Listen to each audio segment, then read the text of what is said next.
Grand story. Get me in there.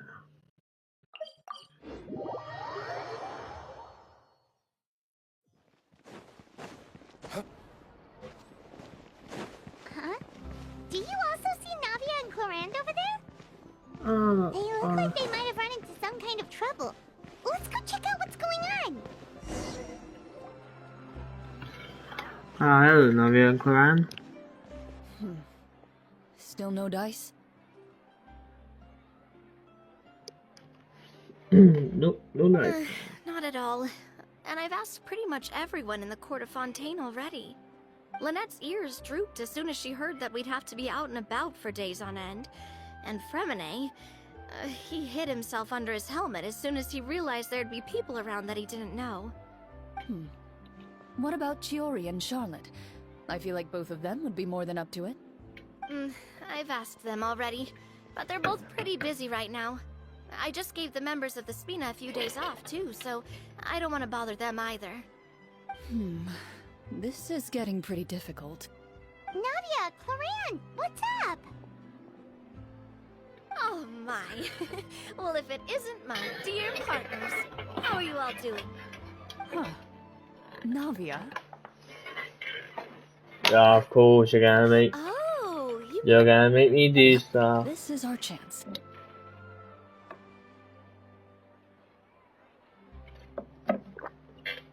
What are you gonna do? We just watch it first. Do you need our help with something? Oh, precisely. My dear partners, we've got a huge problem right now that only you can solve. Whoa, for real? Absolutely. We've already exhausted all our other options. What kind of problem? Tell me about it. Traveler, Paimon, would you join us and play Marechaussee Hunter Judgment Day? What? Marechaussee what now? It's a new game script by the Tabletop Troupe, a local roleplay adventure club. Ever heard of the Tabletop Troupe? They put out games that allow you to participate in a story and roleplay characters with your friends. Oh, I've loved their stuff ever since I was a kid. That sounds super interesting. Clorinde and I are both veteran members of the club. Recently, someone came up with a new script and was looking for people to help playtest it for them. And when they asked, of course I couldn't refuse.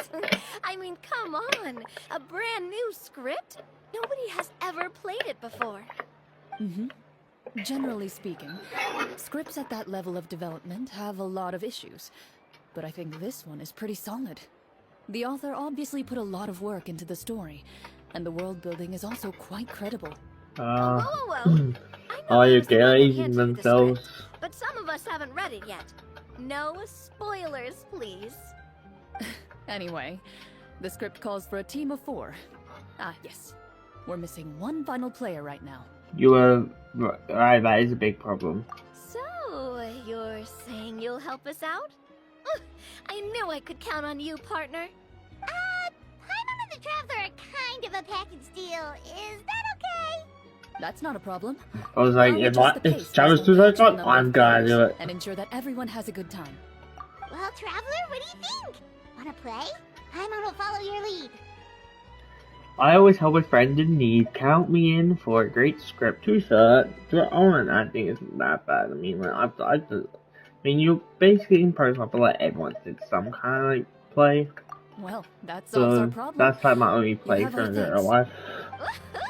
Even then, I got background things. The club right away. The script manager? Didn't you just say that you gave Clorinde the script? The club introduced a completely new kind of gameplay for the script. In this iteration, the Game Master's version of the script is incomplete. The script manager provides the next part of the script only after players have completed the current list of objectives. On top of that, in order to increase player immersion, the club has created some of the story's sets and scenes in real life. We'll only know where we should go once the script manager reveals the starting location. Wow, you're right. Whoever wrote this script really did put in a lot of work. And it's got a real healthy amount of suspense, right? I mean, even the GM doesn't know how the story will end. I look forward to experiencing it with you all. Why don't you go meet up with the others first? They should all be waiting at Chioria Boutique. I'll come over with the script manager as soon as I find them. Sounds good. Remember to always watch where you're going, and don't rush. You say that like I'm 6 years old or something. Let me think. What kind of character should I play this time? I just hope you'll pick up some useful skills this time.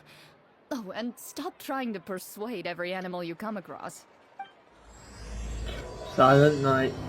This seems to be like, I mean, the song of this seems to be like it's gonna be a fun little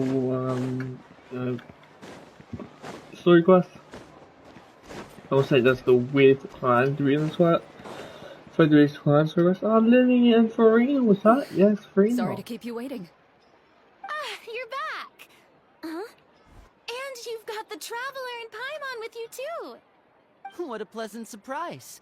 I assume you'll be joining us for the game then? Linny, Farina! Paimon didn't know you were playing too. Are you also members of the tabletop troupe? This is a weird little lineup. Hey, you two. I'm more of a casual member, if anything. I haven't taken part in many formal club activities. Lynette Fremine and I play something similar at the Hotel Bouffe Tété sometimes, but I'm usually the GM. Still, I'm sure it'll be fun being a player for the first time. I'm looking forward to it. Well, I'm not a member of the club at all. Clorinda simply woke me up first thing this morning, said there was a good script worth experiencing, and asked if I wanted in. If you're interested, I can give you a referral. That should give you a 40% discount on membership fees.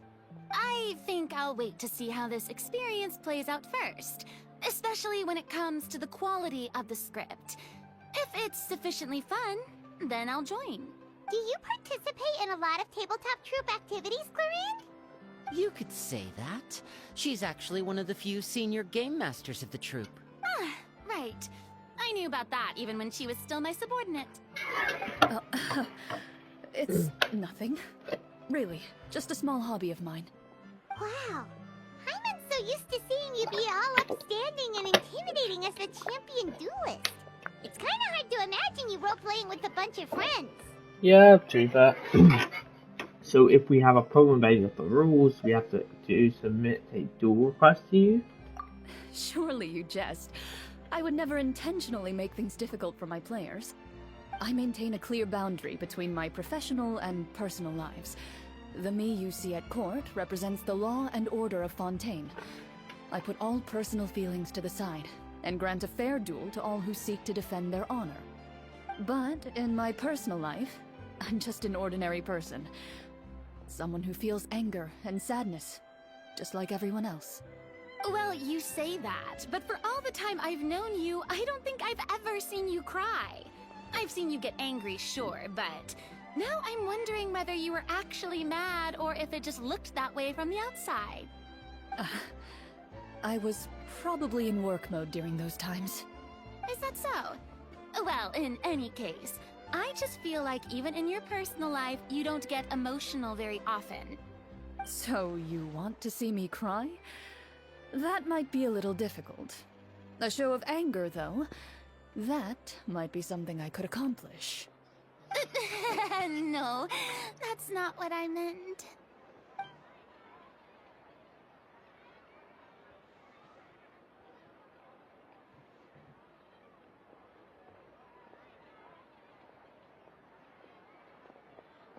I'm back!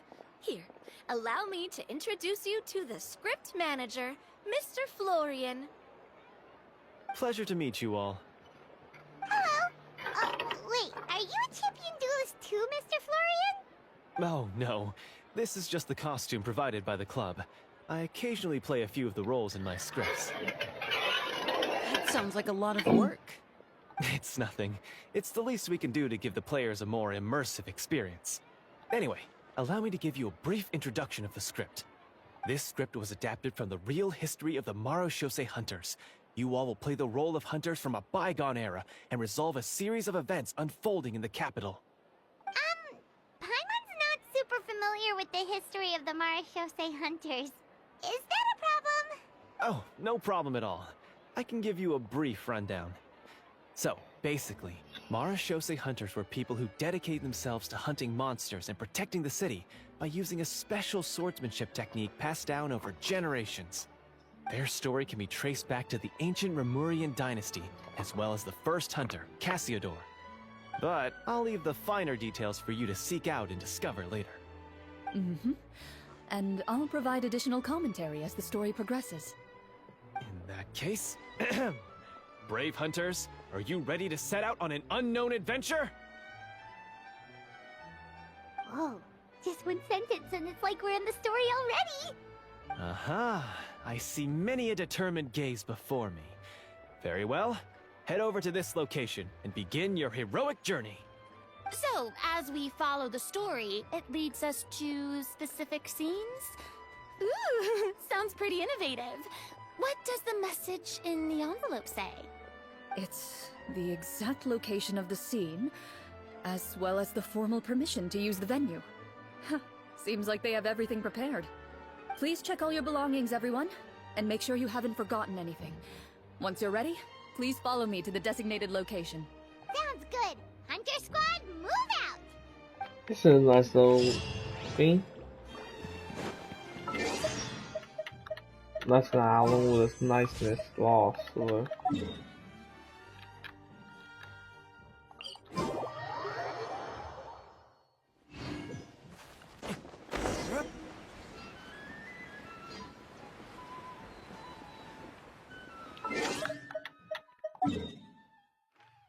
Just move right push down here.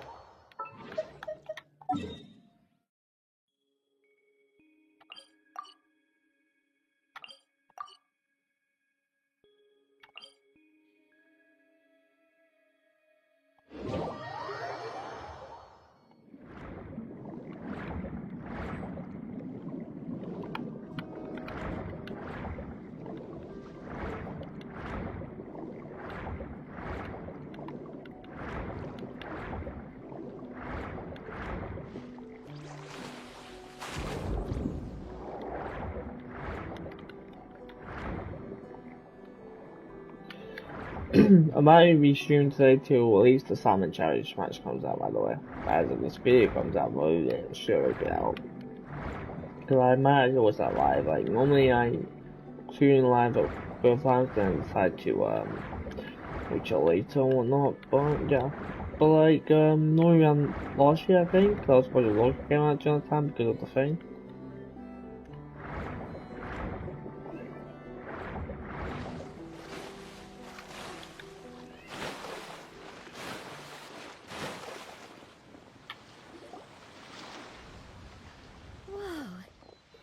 Have thought of everything. Even the Fatometer is here and ready to go for us. The Fatometer? What's that? It's a card that's used to determine action success or failure. We'll need to use it when we try to use certain skills. And what about all the dessert and tea? Is that for us as well? That's what the message said. Oh, really? That's so nice.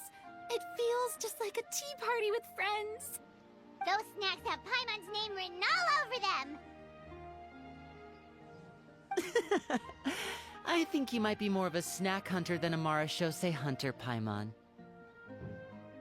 Snack Hunter Paimon reported for duty! If there are delicious snacks to be found, Paimon will track down every last one! The desserts are great. But I'm still looking forward to the story more than anything. Very fair. Then, let us begin. First, please pick up the blank character cards in front of you, and write down your name and profession. Okay. You can find an abbreviated version of the rules printed on the back of your character card. Is it like a fake If you have any profession, questions, or feel is free like to what we ask do in me. real life? In this story, everyone is a Marachose hunter. To reflect this, the club has prepared a small badge for everyone. Ooh, nice! As hunters, you have proficiency in swordsmanship and fighting by default, so there's no need to allocate any additional skill points to those areas. Swordsmanship? So there's a fighting part to all this? Is it like D&D or whatever? Paimon's not sure she can do all that on her own. Maybe Paimon can just I stick don't with play you? that D&D. Why don't you share a character card then? The Traveler will be the Marachose hunter, and you can be his little floating assistant. Huh. Kinda like in real life. So, for the name, do I fill it out with the name of my character? Yep. It can be any name you like. You can use your real name too if you want. I do that whenever I get too lazy to think of a new name. Oh, so it would be like experiencing a different life, but still as yourself. That's not a bad idea. In that case, I think I'll continue to use the name Linny then. Next up is the skill sheet. You have a limited amount of skill points that you can use to learn a number of skills. The more points you invest in a particular skill, the easier it will be to pass associated checks. Okay. I'll take persuasion and investigation. Those are must-haves when it comes to missions like these. Oh, those skills sound like they'd be useful for gathering intelligence. Good idea, Navia. Just as expected of a veteran player. So should we also take those skills then? Not necessarily. Since we're working together as a team, we could leave the negotiations to Navia and use our skill points to pick up other useful skills. For example, I think I'll take stealth and sleight of hand. That will give us more options if we run into any situations we can't negotiate our way out of. Oh, this is a scheme Oh, thing. interesting. I wasn't thinking about it like that.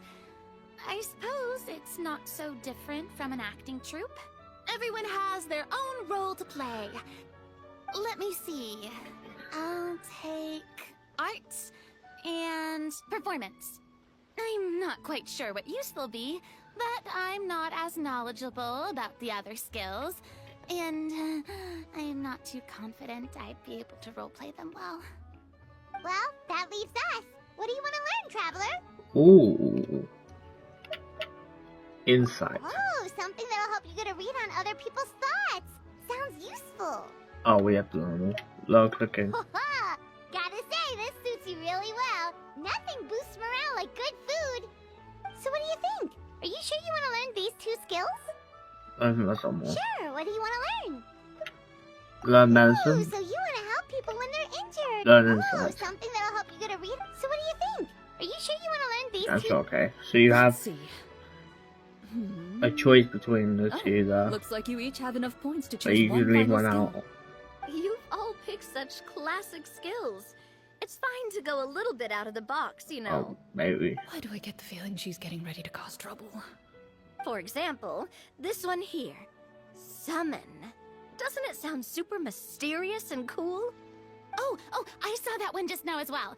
The description says, this skill can be used under certain circumstances to summon characters or creatures that fit the script's world-building rules. The script's world-building rules, huh?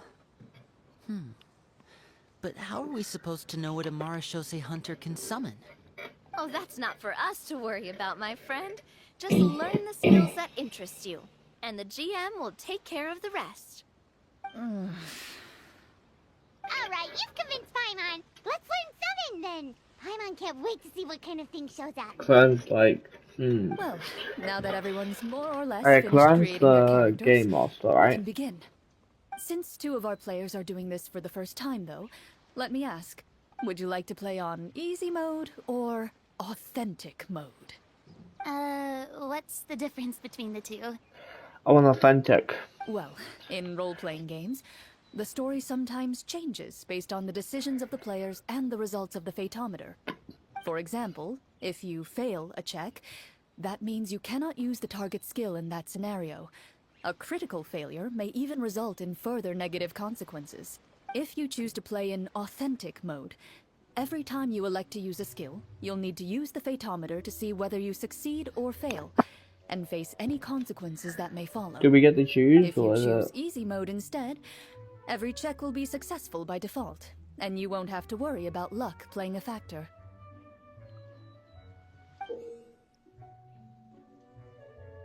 The random check trees by the photo often serves as an indicator for the destiny current, so stress fail. Press the joy card. The random check tree by the photo.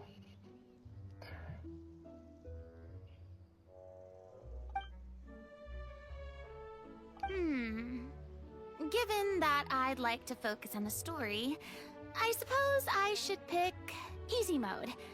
I'd feel bad if I brought the team down by failing my checks. Huh? Oh, come on. Don't worry about that. RNG is the lifeblood of role-playing games. I'm going with authentic mode for sure. Never knowing what you might have to overcome. Ugh, doesn't that sound exciting? I'd rather be mentally prepared for what might happen. All right, then I'll mark down Farina for easy mode. All her checks will be successful by default. As usual, Navia and Linny will play on authentic mode. What about you, dear partner? How would you like to play? I like to pick authentic Are mode. you sure? Yes, I'm sure. Trust me, you'll see the beauty of RNG. Honestly, I don't think Clorinde would make things too difficult for us, no matter what the Fatometer says. Isn't that right, Clorinde? No promises. That wasn't super reassuring. Well, anyway, enough talk. Let's get started. I want to experience at least a good chunk of the story today. Speaking of the story, why is the beginning scene on a beach? Well, that's because... a long time ago, back when human civilization was still in its infancy, powerful demons and evil sorcerers ruled over the land. They created a host of monsters and sent them to slaughter all humans in existence. Soon, a group of human rebels banded together. With their swords raised, they swore to brave the darkness, and in doing so, subdue each and every monster that sought their destruction. They became known as the Marachose Hunters.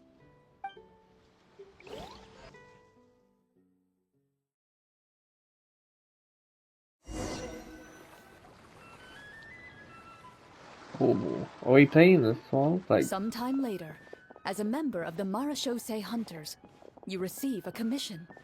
this is so Following the real. address This is provided on the fun. message, you take a boat and arrive at this strange city. As you inhale, you This can is taste literally the D&D. slightly salty air of the docks as you begin to survey your surroundings. There aren't many people in the vicinity, but you do take note of a few others who, like you, seem to be sizing up this place. Your eyes meet, and you realize these people are fellow Marachose hunters, likely led to this location after receiving the same commission as you. You're all Marachose hunters too, right? Allow me to introduce myself. The name's Navia, monster hunter by trade and helpful neighborhood businesswoman on the side. What say you to traveling together? We can help each other out on the road. Okay, count me in. My name is Linny. I've been wandering since I was little and picked up a few less than legal tricks along the way. I was adopted by a Marachose hunter and later chose to follow in his footsteps. Is this where you introduce your character to everyone? It sounds like they've done this dozens of times. My name is Farina, and, I grew up in a noble family. I always had a strong interest in performance and the arts. Even though I'm a Marachose hunter, what I really want is to be a performing artiste. Hey, that's really cool. You can do it, Farina. That's exactly how it's done. Paimon is Paimon, a good Oh, friend this is and nice. companion to this Marachose hunter right here. I've been studying medicine ever since I was a child. I want to do my part to eradicate these monsters and use what I I've should learned always to let them heal talk. others. Oh, welcome, welcome. When we face the monsters, I'll make sure to charge in front to give everyone some cover. You can take care of the This is healing a in the nice back. story. You open your envelopes at the same time. I've The never played message D&D reads, because I To really the honorable can't and think of trustworthy imagination like Marachose this. hunters, our kingdom is currently facing a grave crisis. It makes The good. lands outside the Thing is, capital this have kind of been thing makes good overtaken work for by like story monsters, stuff. Like and our you people have are a being led have astray like an by episode, forces TV of series, or wickedness. like a game. We beseech you, please help us resolve Because like this you can actually crisis see it, but and imagination you return have to peace just and you have to stability like to pretty our loud home. and all that. So Huh. The layout of this familiar. There's a It monster, kinda is there? reminds Paimon Yeah. of Mondstadt. The scriptwriter must have used a real-world city as a reference when coming up with the map. As experienced hunters, the layout of the city reminds you of places once traveled. You recall the sight of tree-lined streets and the gentle tranquility of days gone by. Yet, as you regard the city in front of you, it appears to be little more than an empty shell. Its hollow gates are open to you, beckoning you to come forth Will we and bring see other salvation back characters? to the town. Like, I from carefully the read remake every stories? line of the letter and turn my attention to the signatures at the bottom. Who issued this commission to us? You see a long string of unfamiliar names. It would seem that many of the residents of the city issued this commission together. They sensed that things were not right within the kingdom and sent a distress signal to the outside world. In that case, why don't we take a walk around the city and see if we can learn anything from the local residents? Oh, good idea. We might be able Oh, to we get have some to, leads like, on the ammo and monsters stuff, and bad right? guys we're after. You look up and see a tavern nearby. It appears to be open for the day. Why don't we go check out that tavern? If the novels I've read are anything to go by, taverns are usually full of information. One. I'll be getting to play around this area. That's so sick. There's the tavern. As you approach the tavern, you find a plainly dressed woman standing nearby. She appears to be rather troubled about something.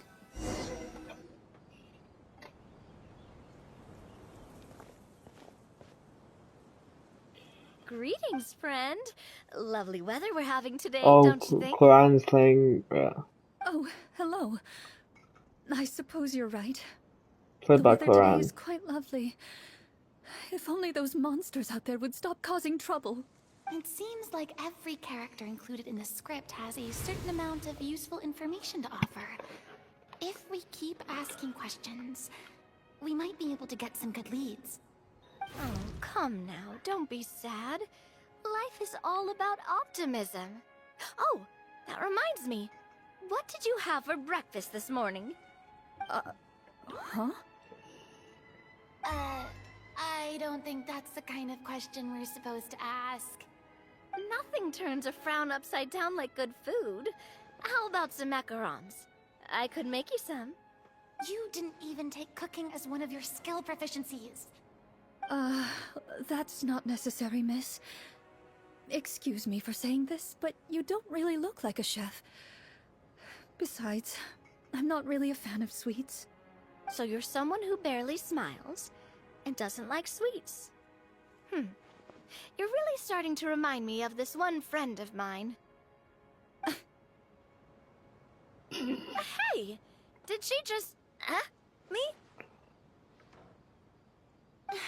Clorinde must have broke character for a second. This isn't getting us anywhere. Traveler, maybe you can think of something. I like to do an insight check to see what's troubling you. Any help here, Lily?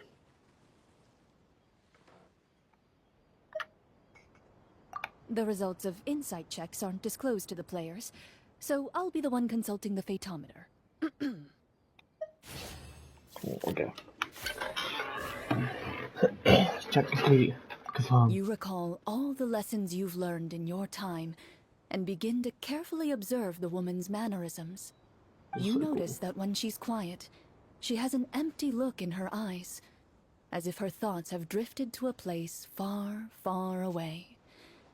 And when she speaks, she often subconsciously reaches out to touch the ring on her left hand. Did something happen to your husband? So you noticed. That's a little embarrassing. A horde of monsters suddenly appeared near the capital recently, so all the guards were dispatched to fight them. Do you remember when those monsters appeared? I'm not completely sure. All I know is that my husband was dispatched to fight them 3 days ago. Do you know where he was sent? It all happened so fast. When we said our goodbyes, he couldn't even tell me where they were sending him. You have our thanks, friend. We'll find and defeat those monsters as soon as possible. We sincerely hope your husband will be able to return to your side soon. Oh, thank you. Don't worry. We'll find him. Just try to remain optimistic and wait for good news.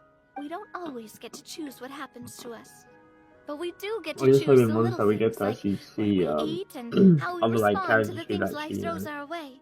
we I come hope across that like one animal, for day, you example, too would will be recognize nice. the power of something as small and inconsequential as a delicious dessert. I'll do my best. You bid farewell to the woman, and continue your journey further into the city. Go over touch that there.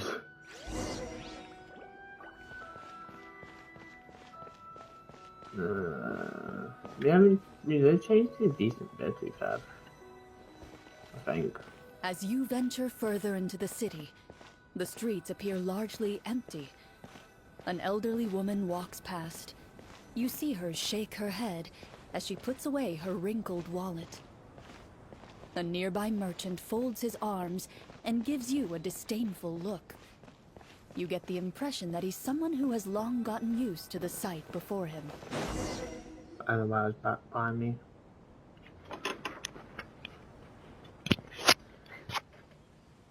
Although he doesn't seem very friendly, merchants are usually a good source of information, right? Pardon me, sir. I'd like to ask a question if I may. That depends. How much are you willing to pay? That voice. How about this much? What do you take me for? Some lowly beggar? You can't even buy half an onion with that amount. Surely an onion can't be that expensive, right? What do you know? War's nearly upon us. Everything costs several times what it did before. If you're not gonna buy anything, then scram. Whoa, what a nasty guy. Maybe we shouldn't even bother talking to him. But he still might have information we need. Traveler, can you think of something?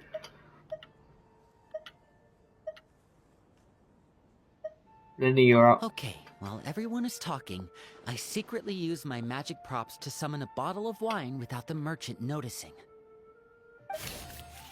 You still have hands to make them switch. 8. Based on that number, check success. We meant no offense, sir. Here, allow me to offer you this bottle of vintage wine, made only from the finest grapes. I'll just leave it here. Please, enjoy it at your leisure. I should mention that this wine is the perfect accompaniment to a meal. I'd suggest enjoying it with dinner. All right. Go on and ask. What do you want to know? Do you have any information on the monsters or the crisis that has overtaken the kingdom? Crisis? If you ask me, there's a crisis everywhere you look. Those monsters are camped outside the city, and they've been destroying all our trade routes. We have limited reserves within the city, so if this continues, we're all gonna be in big trouble. Wait, you're saying no one has put a plan in place to distribute supplies or maintain order? We could all starve, and those nobles in the palace wouldn't even break a sweat. Who knows? Maybe they've been in cahoots with the monsters all along. That is concerning. Thank you, sir. We won't take up any more of your time now.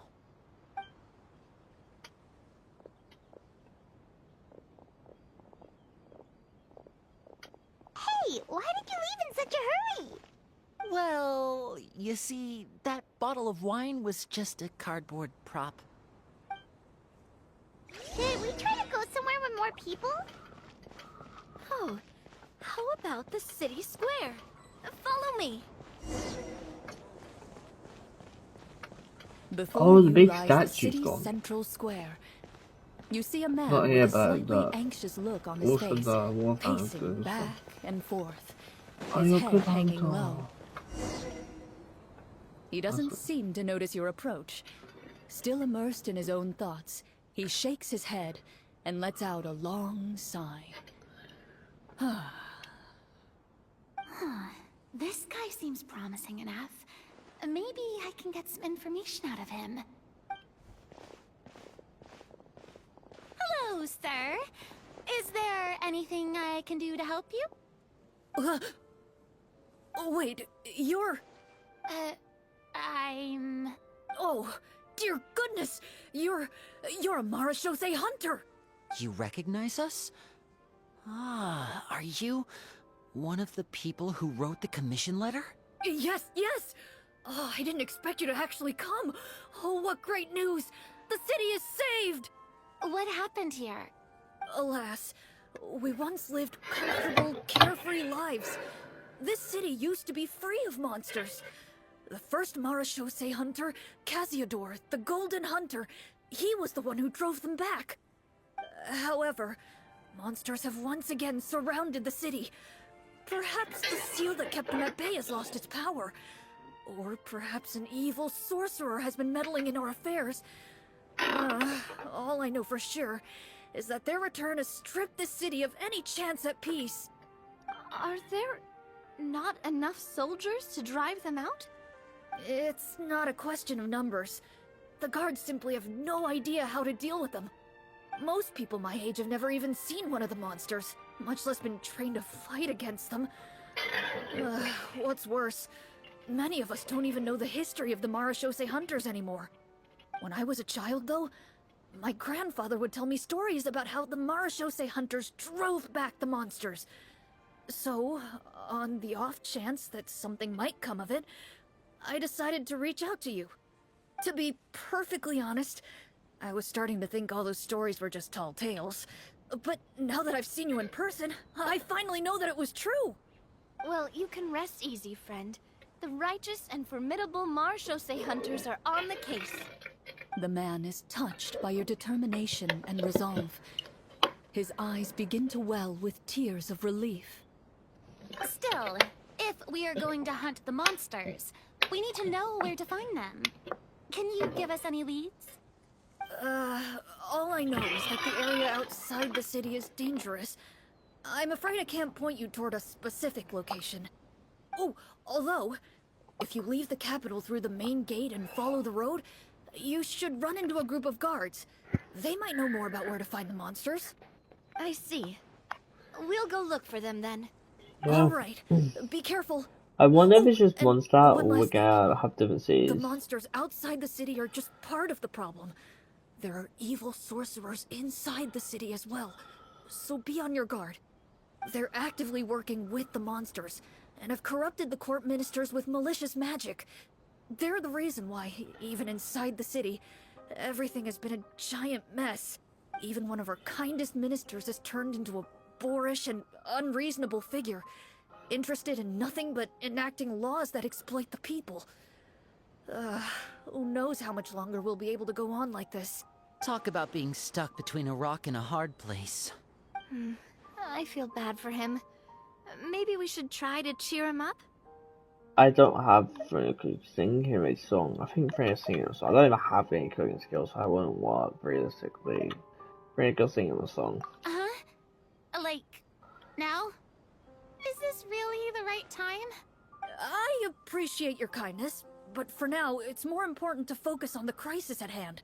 Brave hunters, I leave the future of this kingdom to you.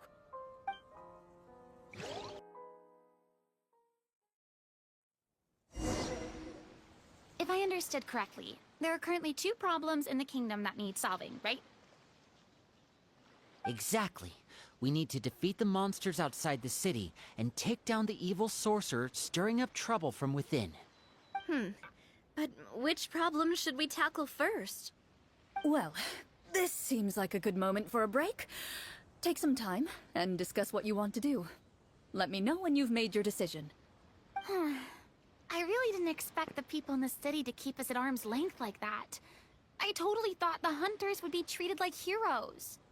Well, Clorinda said the script took cues from the real history of Fontaine, right? Maybe the real-life Marashose hunters were also treated like that.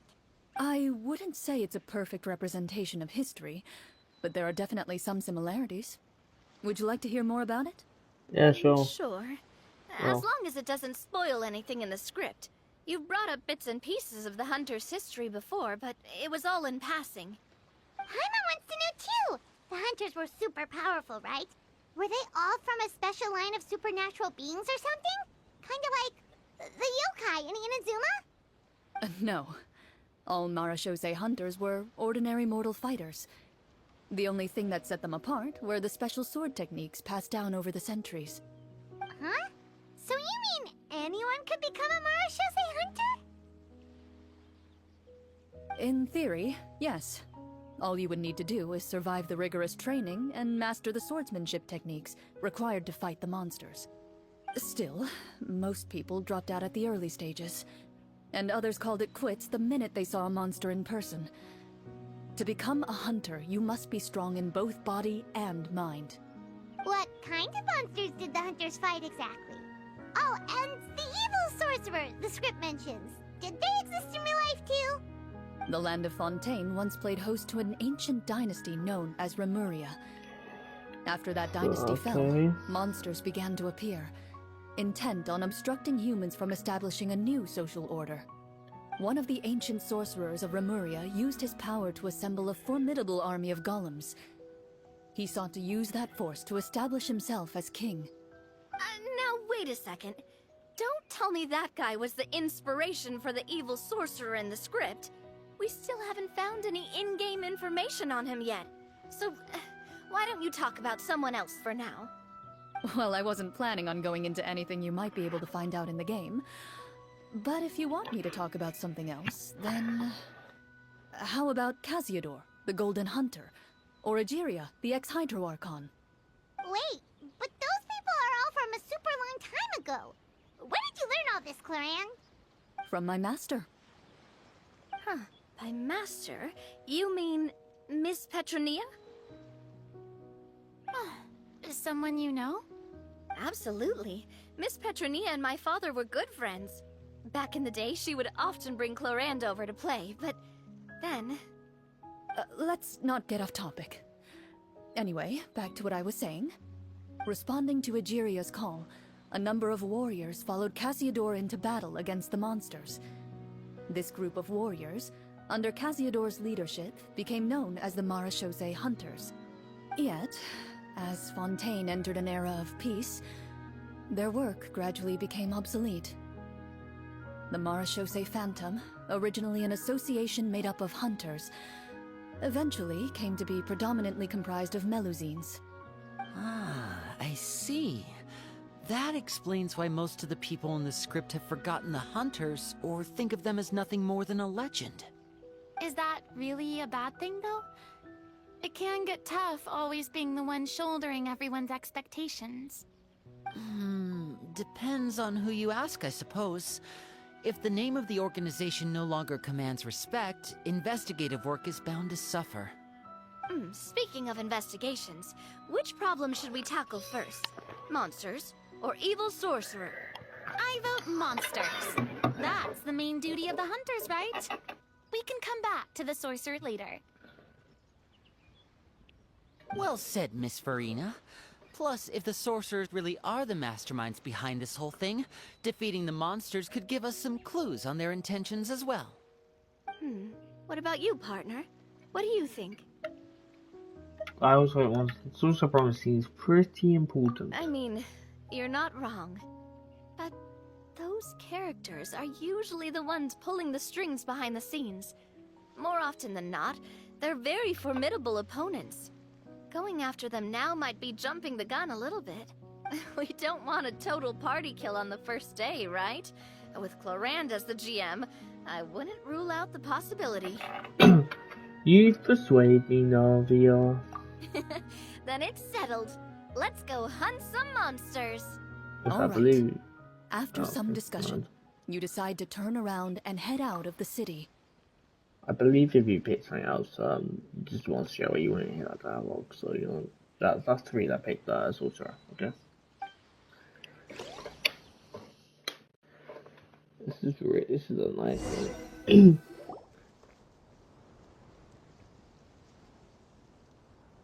Let's take a look around, like that guy said. You there! outsiders, halt! Who's there? An armored man approaches you. He has a tall, muscular build and a determined expression in his eyes. Just one look, and you can tell he's fought in his fair share of battles. Although he's trying his best to conceal his current state, his uneven gait and the sweat dripping down his forehead make it obvious that he's been wounded and is in serious pain. I'm the captain of the guard. I saw you sneaking around the city earlier, so I'll only ask this once. State your purpose, or it's off to the dungeons for the lot of you. Wow, it's been a while since someone's been this suspicious of us. I said talk, not whisper between yourselves. Have you ever heard of the Marchese Hunters? Marachose hunters? Ha! That fairy tale, you mean? What, do you expect me to believe you're one of them?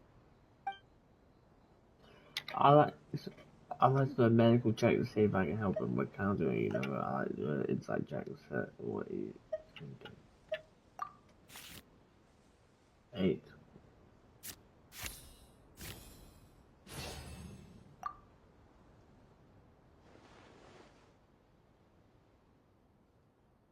Using your knowledge of medicine, you're able to deduce that the injury on his calf was a monster's doing, and the wound has already begun to fester. As you check him over, he looks at you with suspicion and retracts his injured leg further back. I'm a doctor by trade. Please, let me redress your wound. You don't have to suffer like this. The man appears somewhat disgruntled at having been exposed, but soon relents and raises his leg for you to take a better look. He allows you to apply a poultice of specialized medicine to the wound, and it appears to bring him much relief. The tension in his brow eases. Oh, right. Guess you lot might actually be real Marachose hunters after all. In any case, you've successfully treated my wound. So, what do you want to know? Do you know where we can find the monsters, or the other guards who are fighting them? He informs you of the various locations where monsters have appeared. He looks in that general direction with a pained gaze, as if a thin, invisible thread is pulling on his wound. Some of our new recruits have never even dealt with a petty thief, and now they're out there fighting monsters. If it weren't for this cursed leg. Oh, please, sir. Don't get too worked up. You need to focus on your recovery. Just leave the monsters to us. We're Marachose hunters, after all. Hearing you say that, a glimmer of hope flashes in his eyes. But it disappears almost as quickly as it came. Those monsters aren't easy to deal with. But if you insist on going, I won't stop you either. I just hope all the guards will be able to come back to their families alive. I wish you the best of luck.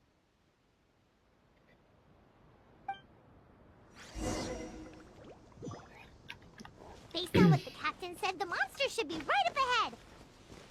Let's go. Hopefully we're not too late. As you approach the battlefield, you see numerous people lying by the side of the road. They appear to be dressed like guards. Their faces are filled with desperation and terror. Some are screaming and cursing in vain, as if still trying to banish the monstrosities they saw from their minds. A few of the wounded look up at you in shock and disbelief. Quick, leave this place. Turn around and don't look back, they yell.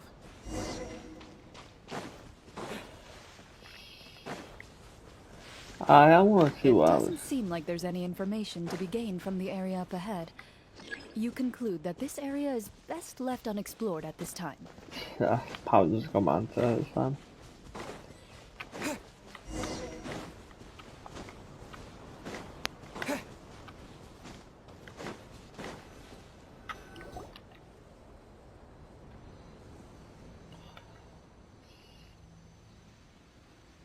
This is the place he mentioned, right?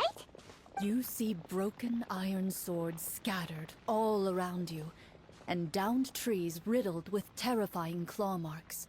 All the signs point to one thing. A truly devastating battle just took place here. Be on your guard, everyone. The monsters might still be around. Before you can finish your sentence, you hear rustling sounds from the surrounding bushes. The monsters have emerged. They close in on you without fear. You get the impression that, in their bloodthirsty eyes, you're just another meal for them to devour. A little help here! This thing wants to eat Paimon! Your battle round begins now. Actually, you can move around.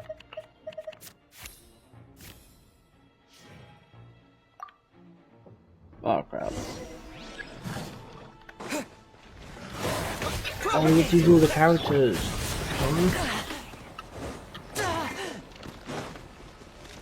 Magic can't cheat. Wait, that's fun. 8.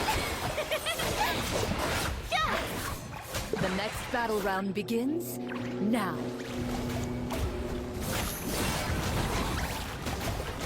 Proper send-up!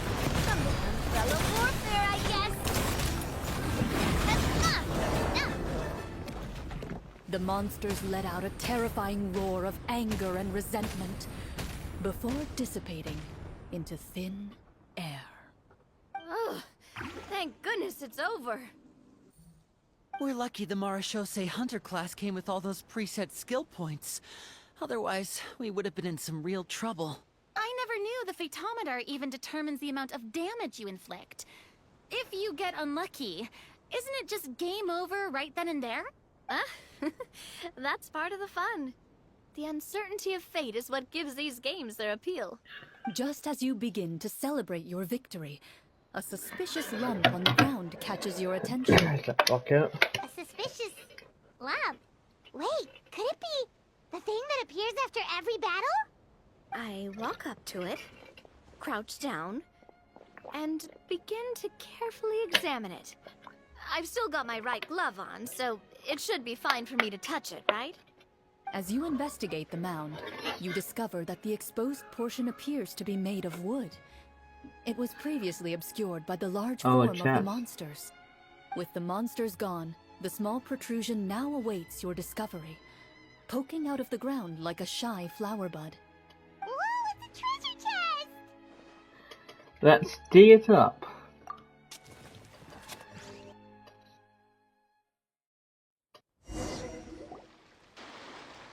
With everyone's help, you successfully excavate the wooden chest from the ground. Even without opening it, you can tell from the mora and jewels scattered around the chest that it must contain quite the fortune. Makes sense. We worked hard for this. Let's open it and we can share what's inside! I can understand your excitement, Paimon, but think about it. Doesn't it seem like there are people out there who need this treasure more than us? No, I want the chest. Yeah. Think about all the people suffering in the capital. Or all those guards who got hurt fighting the monsters. Wouldn't it be better if we gave the treasure to them? Wait, is that how it works? Paimon thought since we were the ones to dig it up, we could just take it for ourselves. Well, let's put it this way. Any decision you make during a role-playing game can impact the future course of the story. But would the people really believe us? It's hard enough for us to prove we're Marashose hunters. What if they think we procured the treasure illegally? They might get even more suspicious of us. That's definitely something we should consider. Maybe we can come up with an explanation in advance. Well, if donating it could cause that much trouble, why don't we use it to buy some gear and fill up on good food? Then we'll be ready to fight even more bad guys. Looks like you're facing a difficult choice once again. Well, it's getting late. Why don't we call it a day for now? Oh. Wow, where did the time go? I'm not sure if it's because I'm having so much fun with you all, or because the story is particularly enticing, but I feel like I could almost keep going. Here, here. Ooh, how about we play through the night? I'm not sure I'll have enough energy for that. Yeah, that won't work for me either. Lynette will give me an earful if I get home too late. I understand how you feel, Navia, but we have to change venues for the next part of the story anyway. Huh? Another location? Mm-hmm. There's a special note for the GM at the end of this section that says to proceed to an indoor set for the next part of the script. Whoa! They really pulled out all the stops for this new script. Well, even if we end the game for the day, we can still stay a little longer and hear Clorinda finish her story, right? Paimon wants to hear more about the history of the Hunters. Something tells me you just want to finish the free desserts before we break for the day. That's just a coincidence, okay? Besides, to Paimon, not finishing free food feels even worse than having to buy her own. And anyway, Paimon Well, that really would be does like want to hear really more about weird. Clorinde's master. Well, If the story doesn't have a happy ending, it's okay not to finish it. It's nothing. I appreciate the concern, but it's all in the past. It won't do any harm to share these things now. Ooh, cutscene.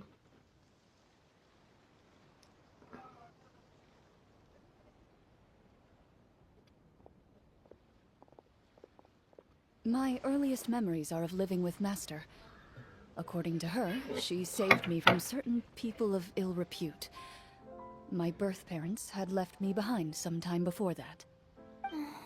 What a heavy beginning for a life story.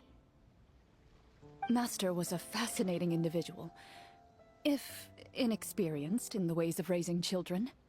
My first ever toy was a short sword. Although I suppose it wasn't so much a toy as something Master removed from her waist and handed to a noisy child in need of distraction. Oh, wait, so she handed an actual sword to a child? Isn't that dangerous? Did you hurt yourself? Of course I did. I cut my palm and bled quite a lot. But Master was not concerned. She just stood there and casually lectured me about it. See? That's what you get for not holding the sword properly, she told me. She then crouched down next to me and said, "Give me your hand. I'll teach you to bandage this wound. After that, it's time to learn how to truly hold a blade." Excuse me for asking this, Clorinde, but how old were you exactly when all this happened? Probably around, 3, give or take. 3? 3? Isn't that when most kids are still struggling to hold a fork? As I said, Master was rather inexperienced in the ways of raising children. She believed trial and error was the best way to teach a child what they're capable of. I'm not so sure this is a question of experience. I didn't see anything wrong with her ways at the time. And anyway, children don't get to choose how they're raised. Oh, she did bring me back a Ooh, pet from flashback. Niue once. It was a Geovishap hatchling. A Geovishap hatchling? For a pet? That seems even more dangerous. What she said was this: make sure to get along, you two. If you really can't agree on something, just settle it with a fight. Whoever loses is the real pet. And how old were you when this happened? 5. 5. I called it. I called it. Did you win? No, I lost. So, you're saying you actually became the Geovishap's pet? Yes, but only for a week. By the end of that week, I defeated it in combat, and we've shared a cordial relationship ever since. That really doesn't sound like the kind of childhood someone should have. Later on, I gradually understood that Master most likely didn't know any other way to raise a child. She was a Marechaussee hunter, but I never heard her bring up her own parents. Thanks to her, I learned how to navigate the forest by the age of 6, and could hunt monsters in the wild by myself the year after that. Jeez. I'm gonna quickly go to the toilet, so I'll be right back. Well, as it stands right now, this is definitely hands down my favorite quest I've actually done. Like, it may not be like less fighting, it's more like, story wise, but the DDD stuff, whatever you want to call it, is really fun. I don't really I wouldn't never play in real life, but in the game, the thing is really fun. So this is actually my favorite quest as of right now, in a way. Yeah. That's how I'm gonna do it, so I'll be right back, guys. Like I said, my favorite quest as of right now, it depends on later, but as of right now, it's definitely am I talking?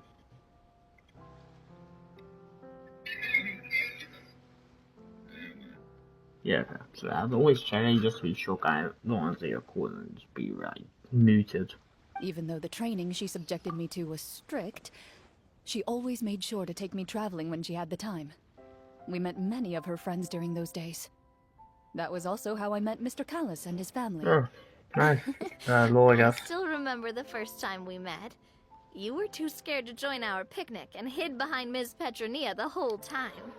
I wonder if that Still possibly be like hadn't really a met many children my age at that character time, like we so can I get. didn't know how to interact with others. After that, though, you started coming over a lot. You loved challenging people to shooting competitions, remember? I don't think many members of the Spina ever beat you in one of those. I had a lot of fun during those days. I enjoyed them too. Oh, do you remember that one time we went exploring around the Spina together? We overheard Papa call your master Fontaine's Protector of Justice. We tried to pretend like we never heard anything, but you nearly let it slip that one time.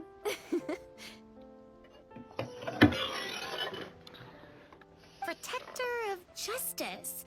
Oh, wait, you mean that vigilante hero from 20 years ago?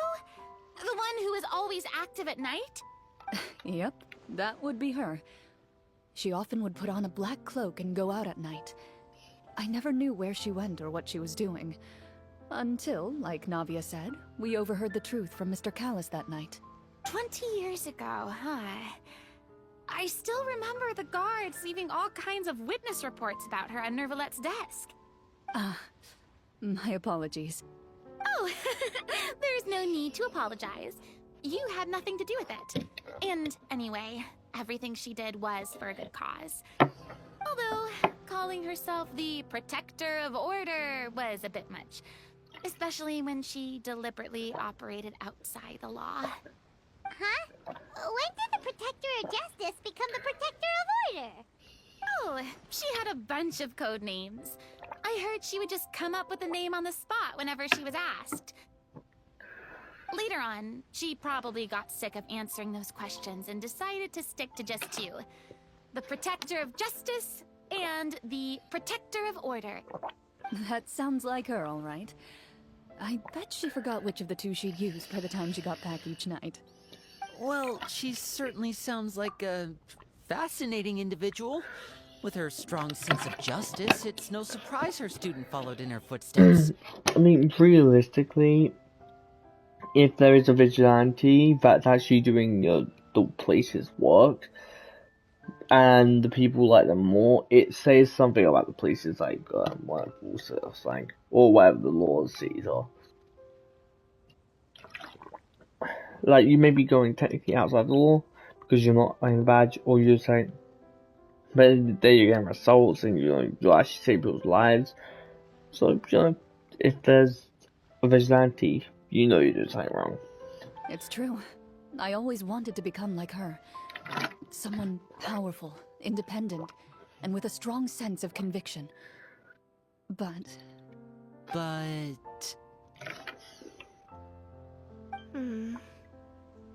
She suddenly disappeared the night I turned 10 years old. Disappeared? What happened? So I'm not saying you should ever break the law or whatever, but I have no idea. She didn't even leave a note. I was never able to find out where she went. That night, I was celebrating my birthday at Navia's house. But Master never came to pick me up. When I returned home on my own, it was to an empty house. When she still didn't appear after a few days, I went to Mr. Callis's house to ask about her whereabouts. But he only shook his head. Papa probably didn't know either. I know he sent a few people to investigate the matter in secret, but they never found any credible leads. Don't worry, I understand. To be perfectly honest, given Master's personality and way of doing things, it all made a lot of sense. If I had to guess, I'd say she probably used it as an opportunity to force me to become independent. Just like how, when a litter of kittens reaches a certain age, the mother willingly leaves them behind.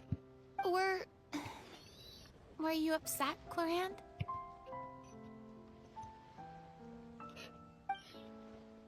I was at first, but not anymore. I don't believe Master would suddenly disappear for no reason. There must have been something she just had to do. Well, despite everything, you still managed to follow in her footsteps and become the greatest champion duelist in all of Fontaine. You're practically a living symbol of law and justice. I suspect my position would be far too by the books for her. Master always did whatever she pleased. But you're right. I suppose I do take after her in some ways. Who knew Clorinde had such an interesting past? I never had the chance to ask her about it before. I wonder if Clorinde's master were the champion duelist back then. Would that duel against Mr. Callus have gone differently? I'm going to say I do really like the fact we still get Francie in the voice. Like, I don't think we sometimes get like character in the voices, but every time Francie is like deep and full, she always has that in the voice so we can hear. I felt very loud. Also, you obviously know what I mean from Arkham Quest and all that. Oh no. Judging by the atmosphere, Clorinde and Navi are probably thinking something similar. The mood just got super awkward all of a sudden. Well, anyway. Would you look at the time? It's getting dark, so we should probably call it a day for real this time. If we keep talking like this, we really will be here all night. I had a great time today, Miss Clorinde. Thank you for being our GM. Anytime. The script was good, but I've got to say, your childhood stories were even better. Hey, you should tell us more about that fight against the Geo-Bishop sometime. Maybe your master was onto something. You could be right. What does she mean, onto something? I certainly don't know any 5-year-olds who want to fight a bishop in their spare time. Guess I'll head back as well. I need to save my energy if I want to continue enjoying the story tomorrow. You're that excited to hear about my fight with the bishop? I was talking about the script.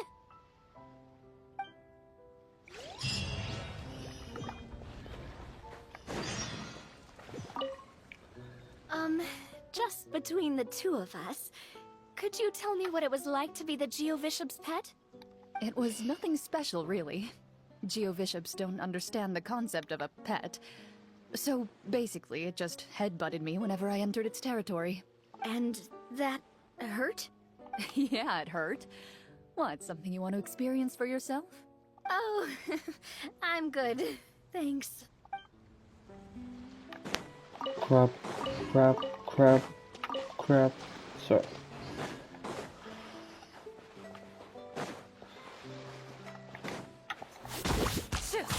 Ready.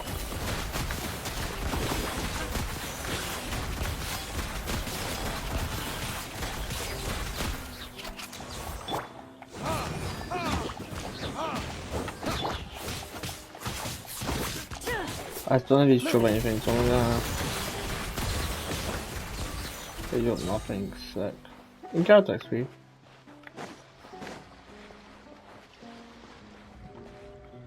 Okay, so 1, 8, 10. This all in one by DD. Jeez.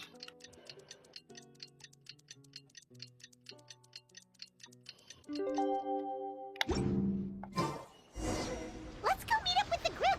Paimon's really looking forward to today's story.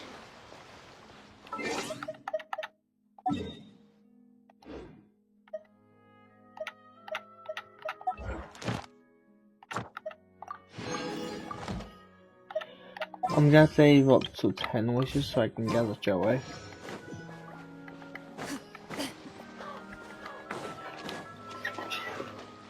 No problem. Is there something I'm assuming I'll get to see these? I saw one. Where was it?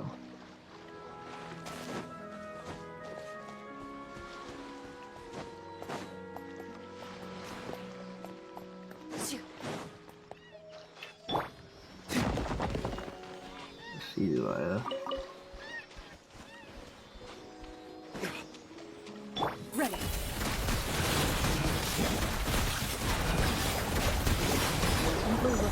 Shoot on sight.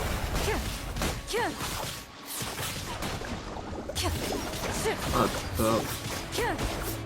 Time for retribution! Loaded. I do for my stuff right now.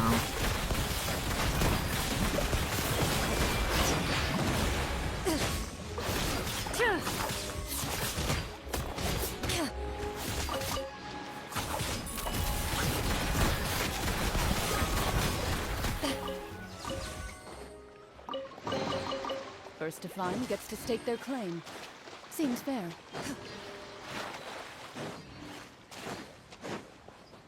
What's up with it?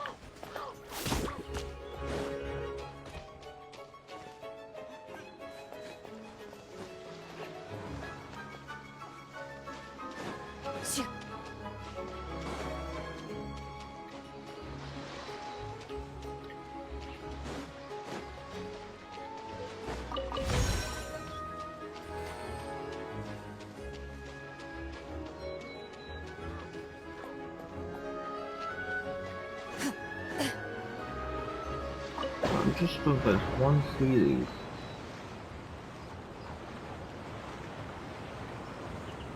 What's on bar?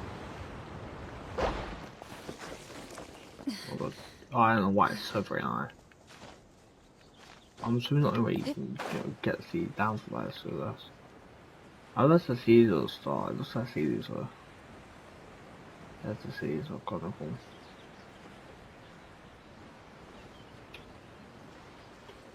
I don't think anyone realistically see this up there, like, jeez.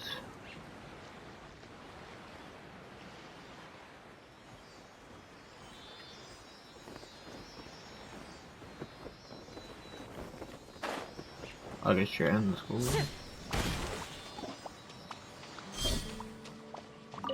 I didn't realize there was so much stuff, I'm gonna be honest. There's a lot more than it looks like. Also, I did not realize that there's a lot of bunch of crab areas. Oh, just anything. I didn't realize this was a thing. Wow.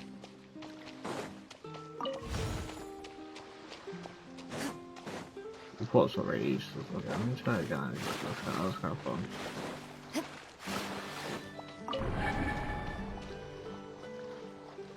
But not any. I feel like I should put something just in case. Oh, there's some more.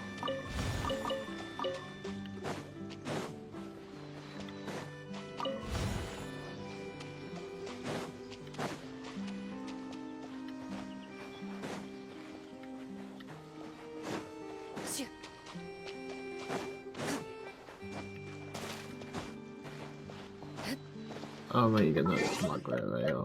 Yeah. Kind of cheap and low, so.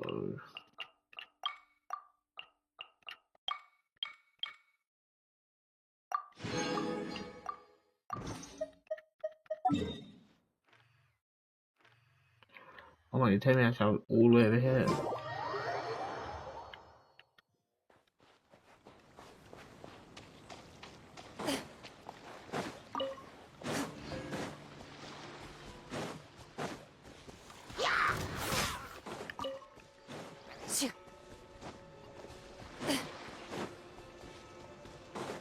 A dungeon.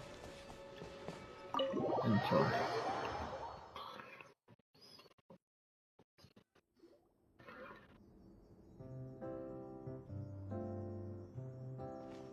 Looks like everyone's here. Are we Now, right before we begin, late? Jeez. why don't we finish where we left off yesterday? There was an important decision to be made, yes? I'll pour everyone a cup of tea. Is that really the most important part, though, Clorinde? once more concerned about our current surroundings. Heavy walls, cold railings, dim lights. This is obviously supposed to be a prison. I admire the work put into the set. Still, it's obvious the scriptwriter has never paid a visit to the fortress of Meripede. So this set is going to be a part of the script? Unfortunately, that is something I can neither confirm nor deny. Anyone think Clorinde'S smile is starting to look kinda scary? Well, whatever happens, we'll just have to push on. But first, we should really figure out what to do with this treasure. If we're worried about arousing suspicion because of our identity, why don't we give ourselves a different name, just like Clorinde'S master did? Yeah, it might be better to keep a low profile. As long as we're helping people, it doesn't matter who we are or what we're called. Staring at me won't get you anywhere. Or did you want some more tea? Oh, Paimon's good. Thanks. Why aren't you saying anything, Navia? Wait, what's that next to you? Oh, this is the short sword Clorinde mentioned last night. I found it. Huh. I'm surprised you managed to track it down after all this time. Well, I made sure to take good care of it, considering the circumstances in which you gave it to me. Of course I had to keep it safe. Anyway, where were we? Oh, right. I was just thinking about all the potential ways for us to break out of prison. We could dig a tunnel, or try to bribe the guards. Wait, we haven't been thrown into prison yet, have we? Well, it's only a matter of time. It pays to be prepared. Just like how you should always have an umbrella on hand, even when it's sunny. Alright, Paimon's made up her mind. Let's just give the treasure away.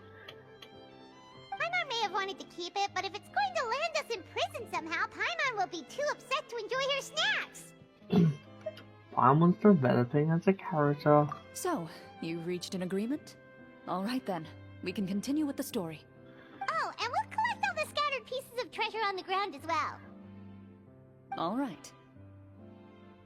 You collect the treasure and make your way back to the capital with your bag of loot in hand.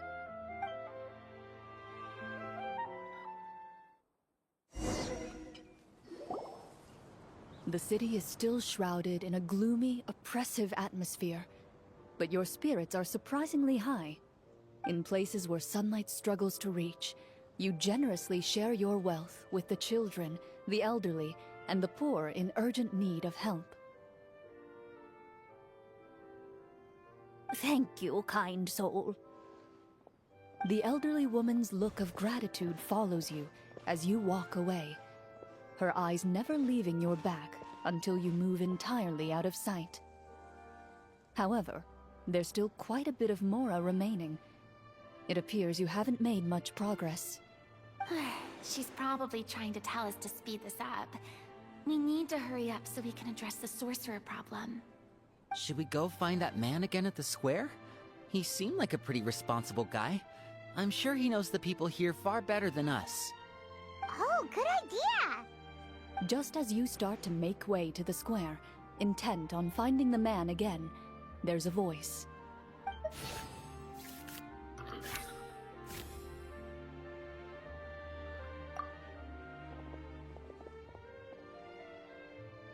Please wait, distinguished guests. Several strange guards suddenly call out to you. They run forward to meet you and proceed to politely pay their respects. Greetings, gentlemen. Are we being invited for afternoon tea? Surely you jest, my lady. That would not be our place. It is His Excellency the King who requests to meet with you. Please come with us.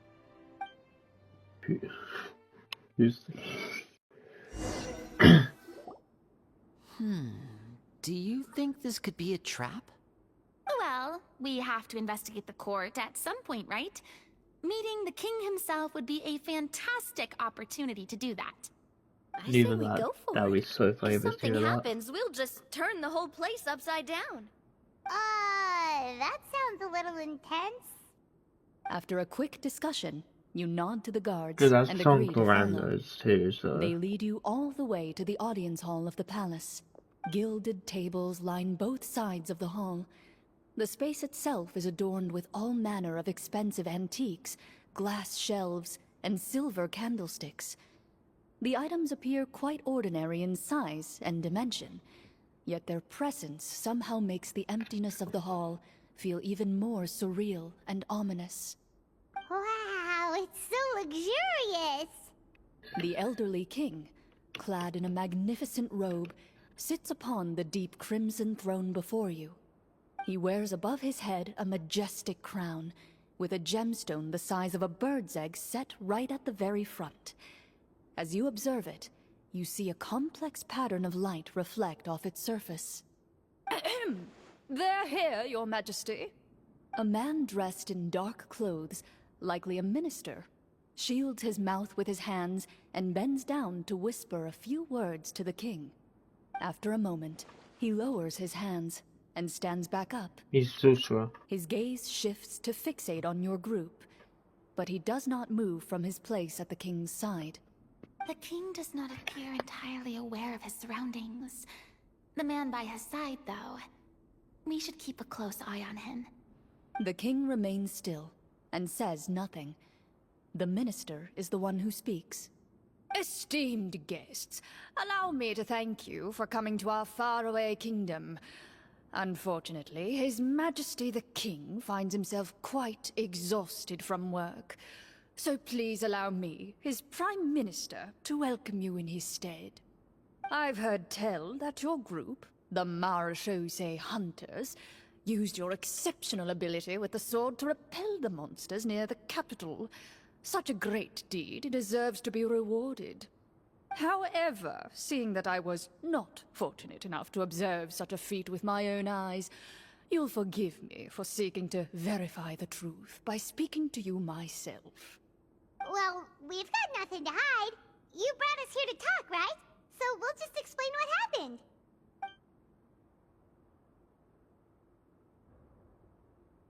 The golem's blades were so powerful, they could cut down trees in a single swipe. It took a lot of effort to defeat them, even for trained swordsmen like us. Well, that was enough details, right? Believe us now? Your account does indeed match those of the survivors.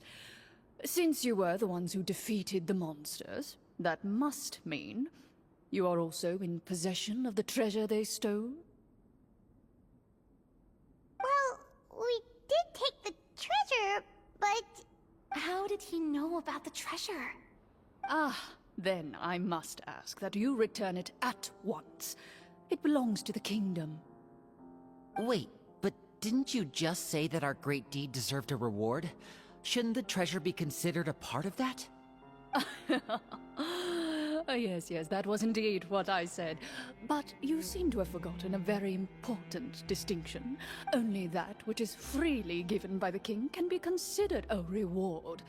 Taking the rightful wealth of a kingdom without said permission, on the other hand, is a crime. But that's completely unreasonable! Yeah, that makes no sense! If it weren't for us, the treasure would still be buried underground somewhere! Maybe so, yet the fact remains. You tried to dispose of the treasure without reporting it to the court and without receiving permission, yes? What, no answer? Surely you're not insinuating that you, a group of legendary Marechaussee hunters, sought to take the treasure for yourselves? Well, what about the king? Is he just gonna let this guy talk for him the whole time? Clad in his magnificent robe, the king remains seated, with his hands resting on either side of the throne. His posture is rigid and unmoving. He stares forward with an empty look in his eyes, completely unmoved by the events before him. From the look of things, could the Prime Minister be the evil sorcerer? Or could both the King and the Prime Minister have fallen under the evil sorcerer's control? I would like to observe the number of guards stationed in the hall. The guards in the palace appear fully armed, their expressions solemn. Sensing the tense atmosphere in the room, They stand at the ready, each with a hand placed upon the hilt of their sword, as if prepared to draw their weapons and surround you at a moment's notice. Well, there goes my plan to turn the whole place upside down, I guess. It appears we've been visited by nothing more than a group of ill-intentioned imposters. What a pity.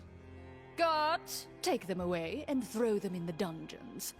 Before I decide your fate, however, I must first determine whether you have any accomplices outside the court. Can't we try to slip away? Or maybe start some kind of riot? But if we try to fight the guards right now...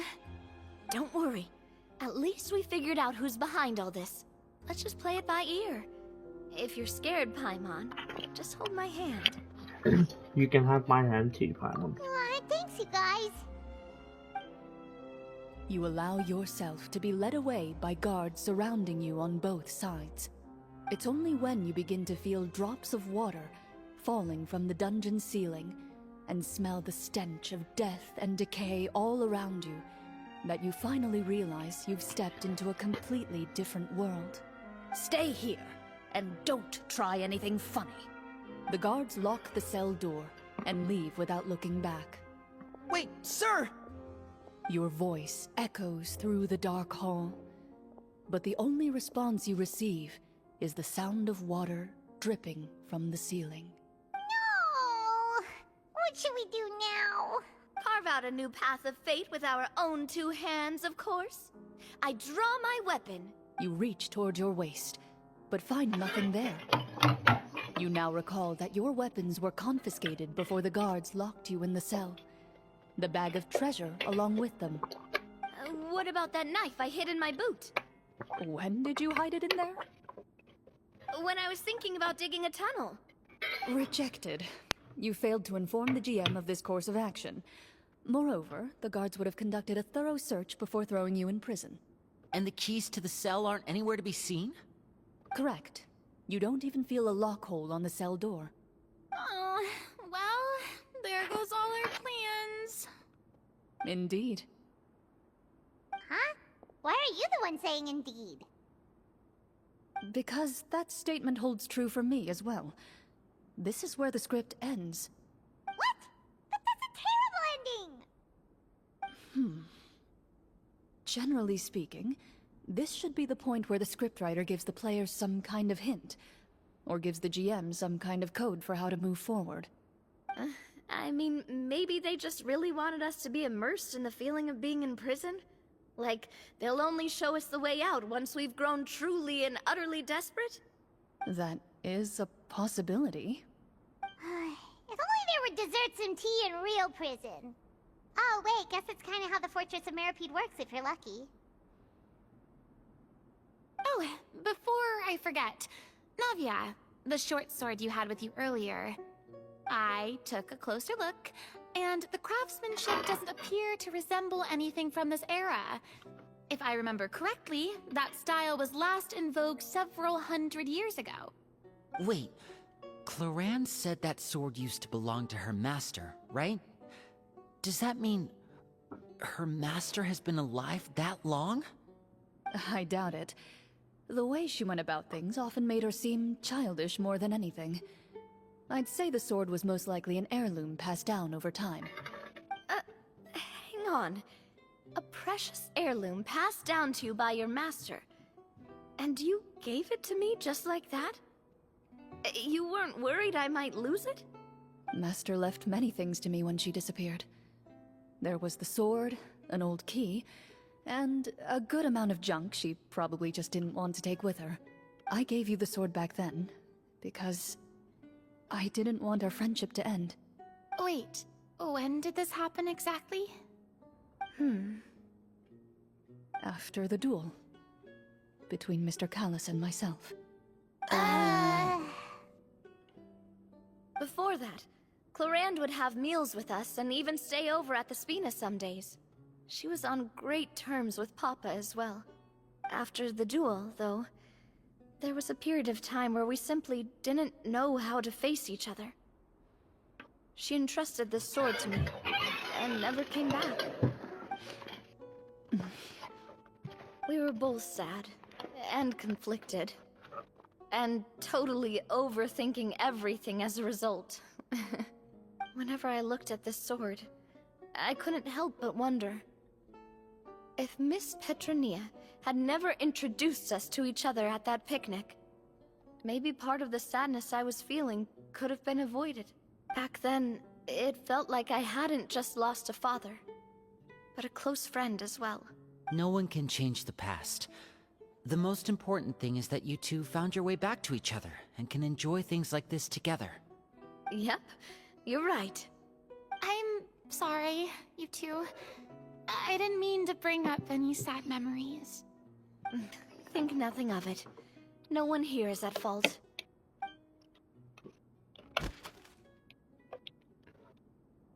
Yeah. By the way, I was thinking about someone, about the person that she waited and locked the door, the person in general.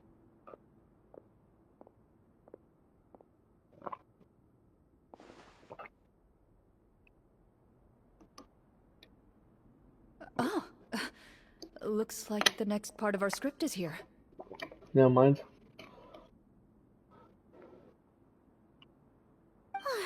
Perfect timing. The situation was really starting to get desperate. And not just because of the prison thing. From Clorinde'S face, I really can't tell if it's good news or bad news. It speaks to her profession as a senior game master. Maintaining a poker face takes true skill. Water continues to drip from the ceiling. In this lightless dungeon, you lack a reliable way to tell how much time has passed. Eventually, you get used to the unpleasant odor of straw, mold, and rust, and find yourselves alternating between fits of drowsiness and despair. Suddenly, you hear footsteps outside the door. Heads up, everyone. Someone's coming. Gather close, everyone, and keep your voice down. Is that any treasure holder?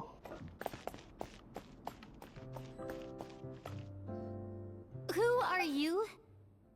I work as a guard in these dungeons, but my true identity is the same as your own. I'm also a marechaussee hunter. Huh? Shh! I've already sent away the other guards, but if we make too much noise... I understand, but how can we be sure we can trust you? The king has issued a formal decree. In light of the irrefutable proof of your crime, you're to be executed before tomorrow's sunrise. If you want to escape, it has to be now. Executed? We barely did anything! Monsters appearing at the same location as the treasure. Could this entire thing have been a trap? There will be time for speculation once we're out of here. As for my identity, I have no way to prove that to you just yet. Infiltrating the capital was difficult, and finding a chance to speak with you has taken a lot out of me. I could go on, but I think we can all agree that now is not the time for details. Well, it doesn't look like we have any other choice. Have you seen our weapons anywhere, sir? Don't worry, I brought them with me. They're just behind the door.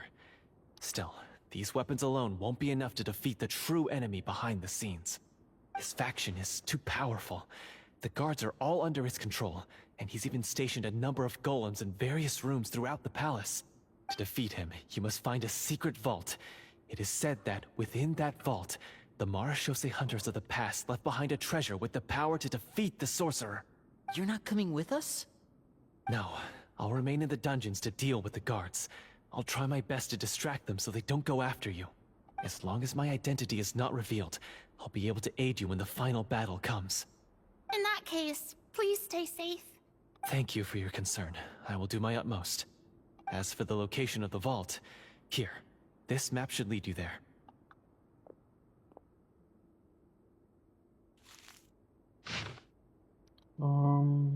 Okay, yeah, that definitely helps. Got it.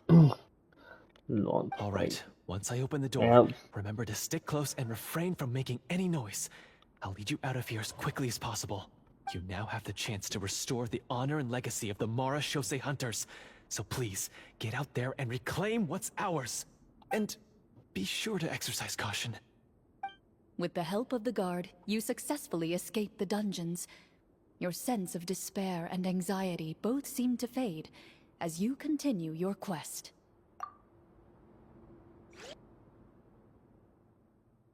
Wait, we didn't get to use our skills at all while we were in prison. Who knows when we're gonna get the chance to use that cool summon spell?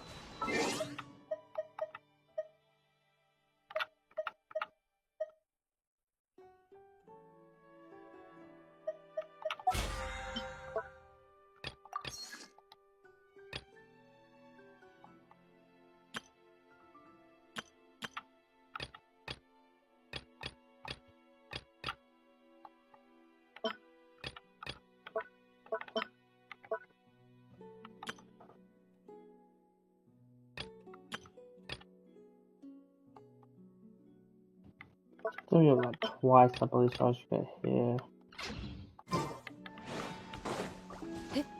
That is a pity, but we can only continue to move forward.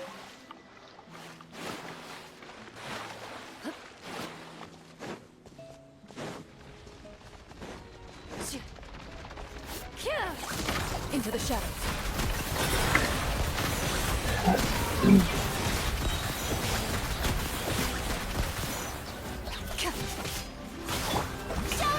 It did fall on her. Let my name echo in song! Move it.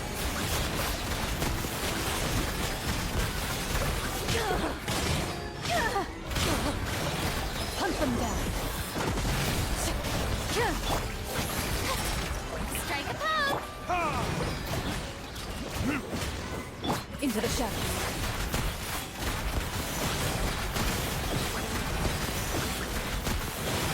No, my sword!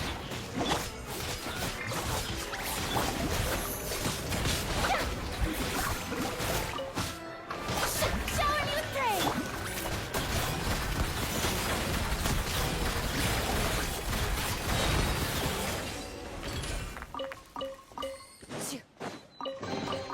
If these items are unclaimed, we may take them without controversy.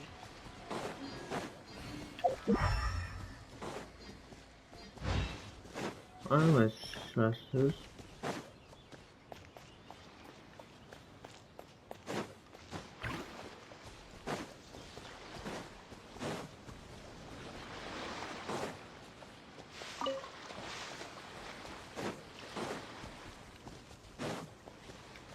Let's go outside to see if I can.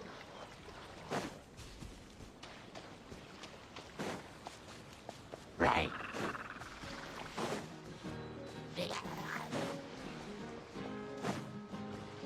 Loaded. I suppose it does it all at very far.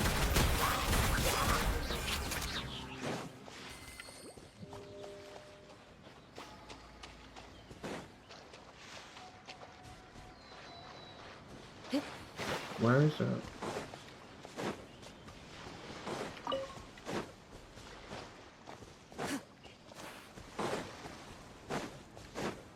Oh, it's actually here. This should be the place marked on the map. This bit of rock certainly looks suspicious. Well, I'd say an investigation's in order then. Plus, if all else fails, we can just blow it up. Kaboom! Wow, you really meant that! Before you lies a serene stretch of open water, its surface shimmering a brilliant shade of sapphire blue. Well, guess this means it's time for a swim! I've read someday water use that down.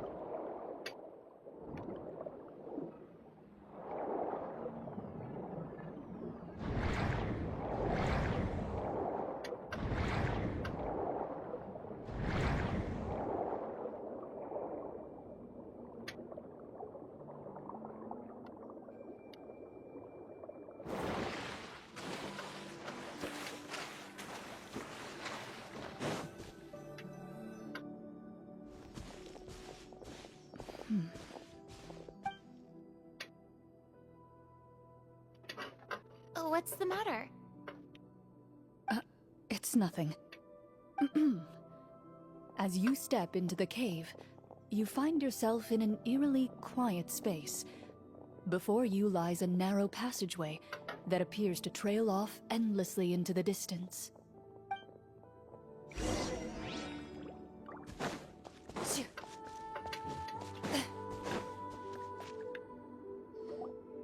Wow, this must be where the treasure is hidden. But this door is blocking our way in.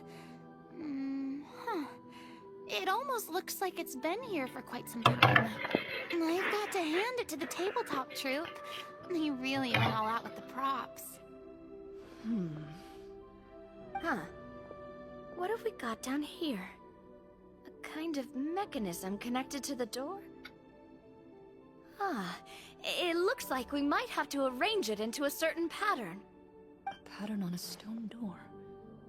That's something Master mentioned before. Maybe just play over with Master. Is something wrong, Clorinde? After a long, difficult journey, you finally arrive at the location indicated by your map. It appears to be an ancient site of some sort, where treasure likely awaits. Your surroundings are exceedingly quiet and serene, as if the secret that slumbers here has never once been disturbed. If you listen closely, you can almost convince yourself you can hear the sound of its calm, gentle breathing. That description makes Paimon feel kinda bad for disturbing this place.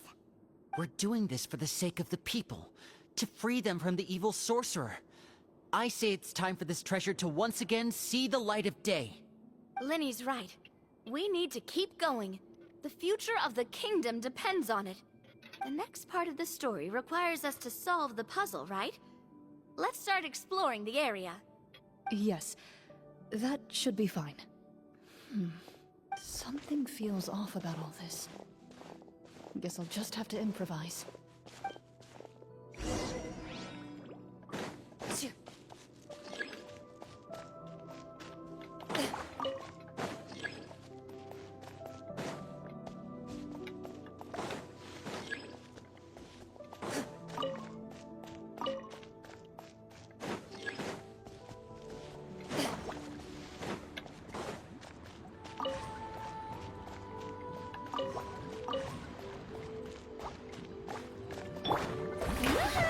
I found something! Found something here, too.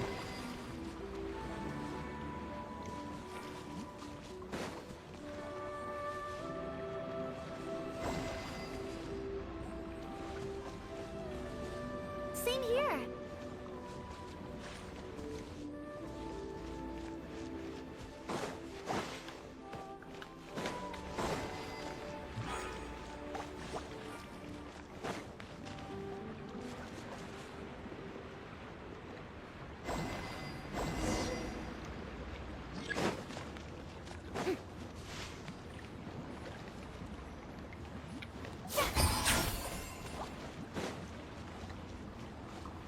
Oh, it's good.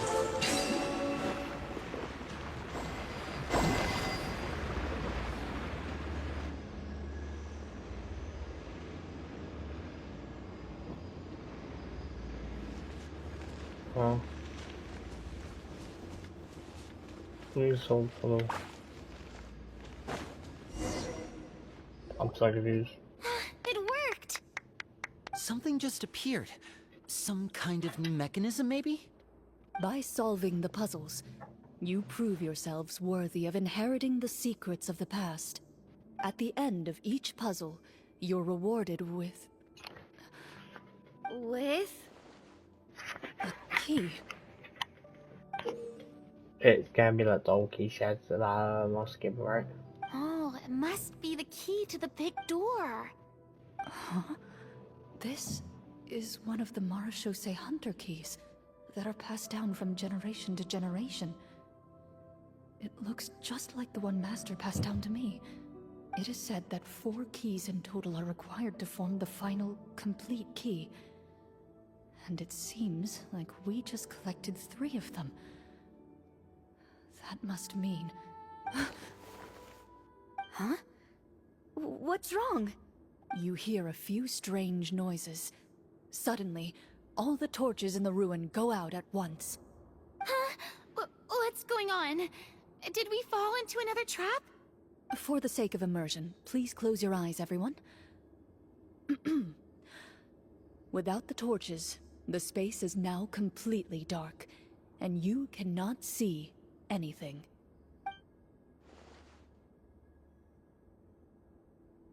But Paimon can still see a little bit over here. Paimon, don't break people's emotion. Oh, right. Sorry.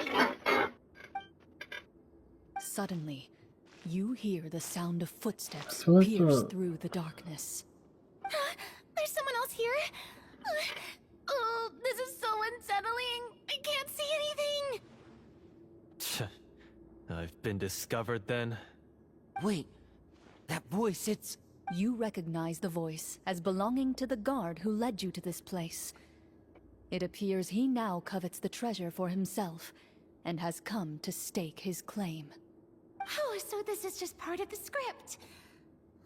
I don't think it Then is. I can probably relax. Well, if we can't see anything, that means we can't fight to the fullest of our abilities. Should we retreat for now? Judging by the way he's holding his sword, he must be a real Marashose hunter. But this isn't part of the script. Retreat? That's not the hunter way. If it's dark for us, then it's dark for him. We choose to fight. Your choice is noted. Please keep your eyes closed until I tell you the torches have been relit. This battle will be in the dark. You got it. Well then, let us begin.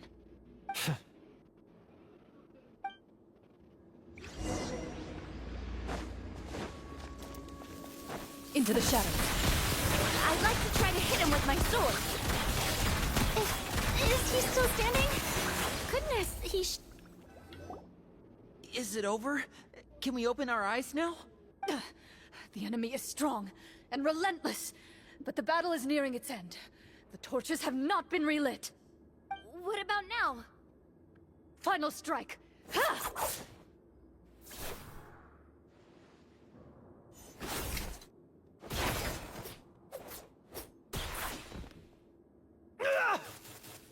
Oh, well, did we get him?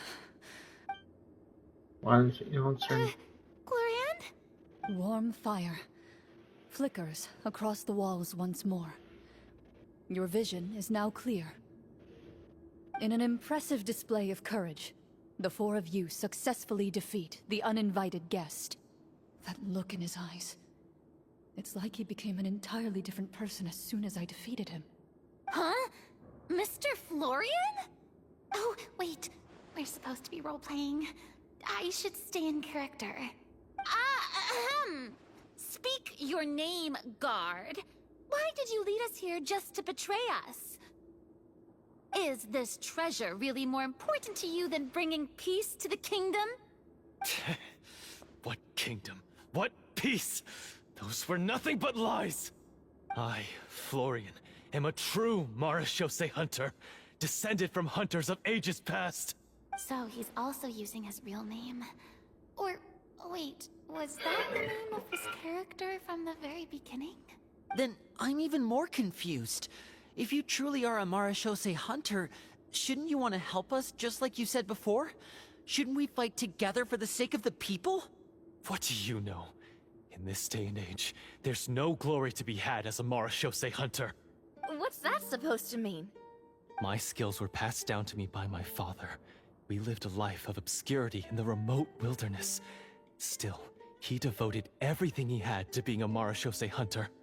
And what did he get in return? A life of poverty and pain. In a world that forgot all about him. When he died, not a single person came to mourn his passing. The Marashose hunters were the ones who saved this city. We're heroes! We deserved more recognition and respect than this! Is he talking about how no one in the capital seems to remember the hunters and their legacy? I didn't expect the script to contain this level of social criticism. So that's why you want to take the treasure for yourself? You feel like you're owed fame and wealth? If you already knew where the treasure was located, why didn't you just come down here and take it? Because I still needed the final key. Only a true Marachose hunter is capable of passing through this final door. As someone who sought to hurt others for his own gain, Florian lost that right long ago. Okay, but what is this treasure anyway? We've got all the keys, right? So can we just go in and take a look? You're sure you want to go in? We've been talking about it for so long. Of course we want to see what's inside. And we've already defeated Florian, right? So he won't try to take it from us anymore. Pesky brats. Watch yourself. Then let's open the door together. All right. Your choice of action is confirmed. Clara takes out the key from Mario and walks up to the heavy door. Without anyone noticing, she takes out her own key and joins it with the others to form the final required shape. Before you, the door to the treasure, sealed and undisturbed for more than 100 years, finally swings open. You hear the shrill wail of the door hinge as it rotates for the first time after years of disuse. Almost like a sleeping giant letting out an extended yawn. You get the impression that the secrets buried behind this door might be just as heavy as the sound you just heard. It's open! Come on, let's go in! Paimon wants to see what's inside! Ooh, me too! Ugh, uncovering hidden treasure is the most exciting part of adventuring. What do we have here? Uh-huh. A stone tablet? And some shabby weapons? You call this a treasure vault? Looks more like an abandoned warehouse. Maybe the troop ran out of budget at the end? They provided a super immersive experience at the beginning only to drop the ball at the most important part. They could have at least filled this place with cardboard Mora or something. Wait, I get it now.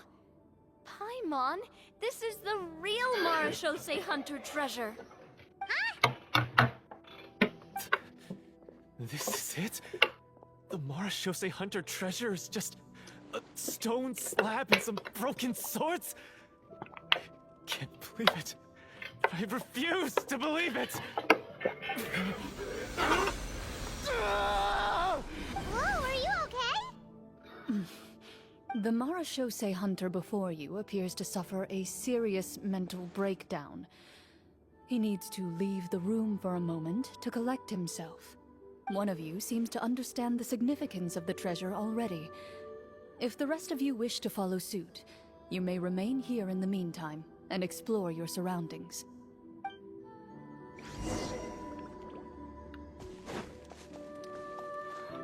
Oh, that's sick!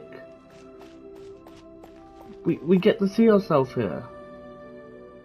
Oh, that is sick. I don't think we've ever had this, like where we get to actually see ourselves. What is the treasure supposed to be?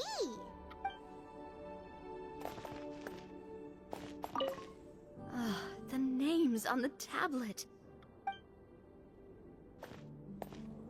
The old and broken weapons. Walter.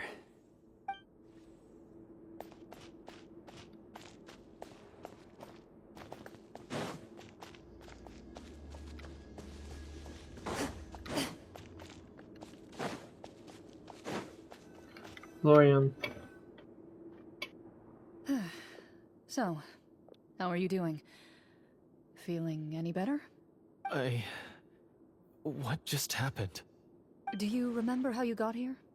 Or what happened to your body just now? I remember now. I brought you here because I wanted to... The explosives in the cave! You mean these? Huh? How did you... I could tell something was off the moment I stepped into this cave, so I kept an eye out. I've already dismantled the whole thing. So the strongest champion duelist in all of Fontaine saved the day once again. Guess I shouldn't be surprised.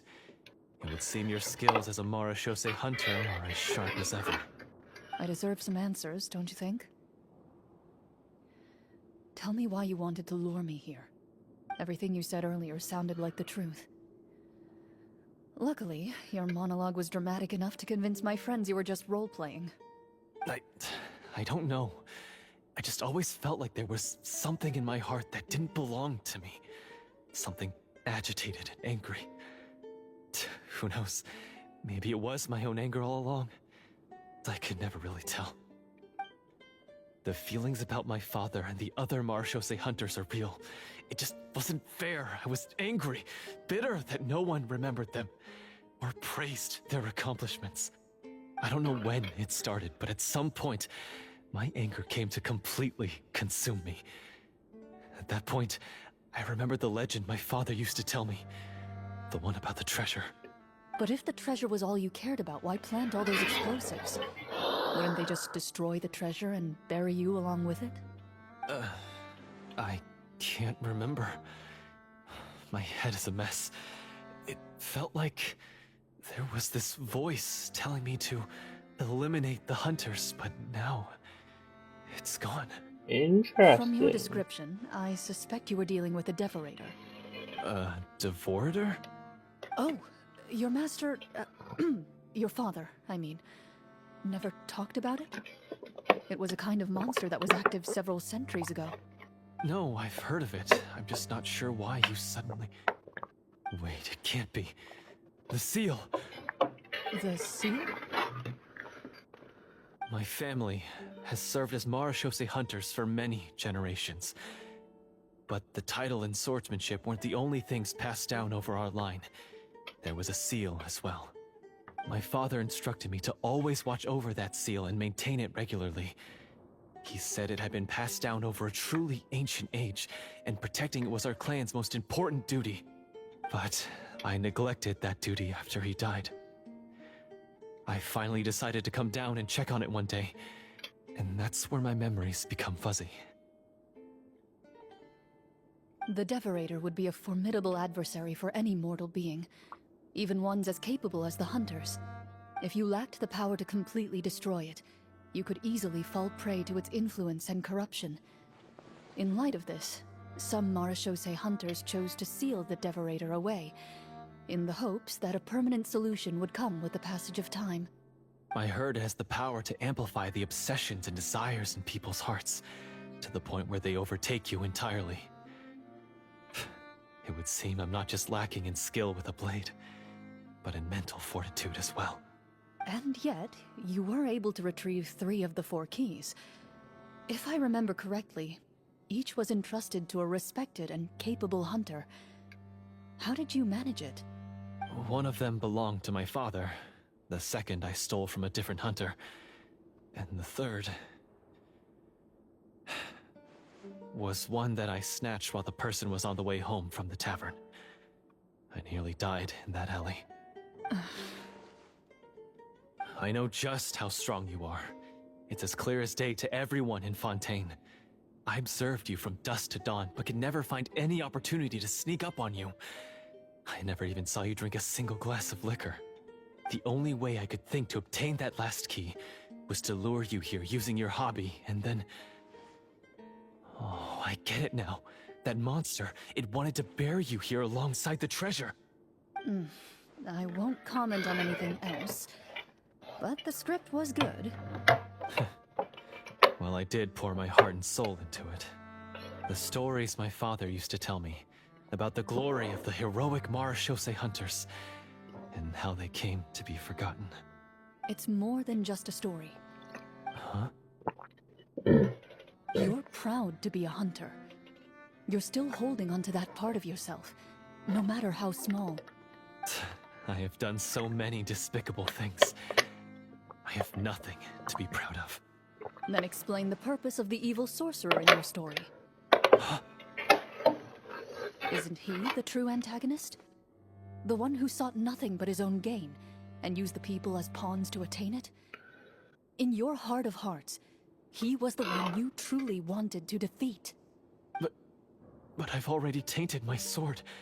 I no longer have any right to... Wake up, Florian. Remember how you introduced yourself earlier. Do you really think the hunters acted out of a desire for honor and glory? Or to be loved and acknowledged by the people? What did your father teach you about our order? Okay, it's about to hit 6 minutes on the timer again, so I'm gonna quickly tweet because once I keep drinking water for me, I'm gonna have to keep holding it in. So, yeah, I'll be right back with you. You do not wield your sword for yourself, but to protect those you serve. There's nothing special about a blade. It's the intentions of the wielder that matter above all else. Do you still not understand? Even after seeing the treasure for yourself? The contents of that rune, they represent the true legacy the hunters left behind. You're right. I am a Marashose hunter. It's time for me to redeem, no, to finally serve the people I vowed to protect all along. Yeah. I wouldn't be so quick to push aside the need for redemption. I know. That's a charge I won't bother to defend myself against. Good. Then, come with me, and help me see the script through to the end. Huh? See the script through to the end? But there's no more script left. Never finished it, huh? No, I mean, I wrote the script with the sole purpose of luring you all here. There was no reason to write beyond this point. Then we'll just have to keep writing it. The evil sorcerer still needs to be defeated. You mean the Devorator? Are you saying I have to make up the rest of the script as we go along? Is that really so hard? You've already written most of it. Surely you can write an ending where the hunters win and justice prevails. I'll be there to help you too. You aren't afraid your party will fall into danger? I know what my friends are capable of, and they're all quite skilled. Besides, I need their help. Then, are you going to tell them the truth about all this? I don't intend to spoil the fun. Sometimes, protecting dreams and fantasies is more important than exposing the truth. Don't you think?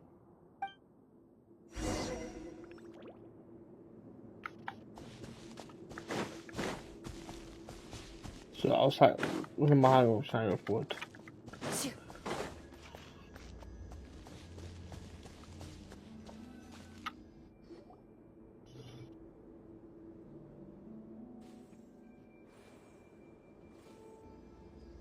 They're back!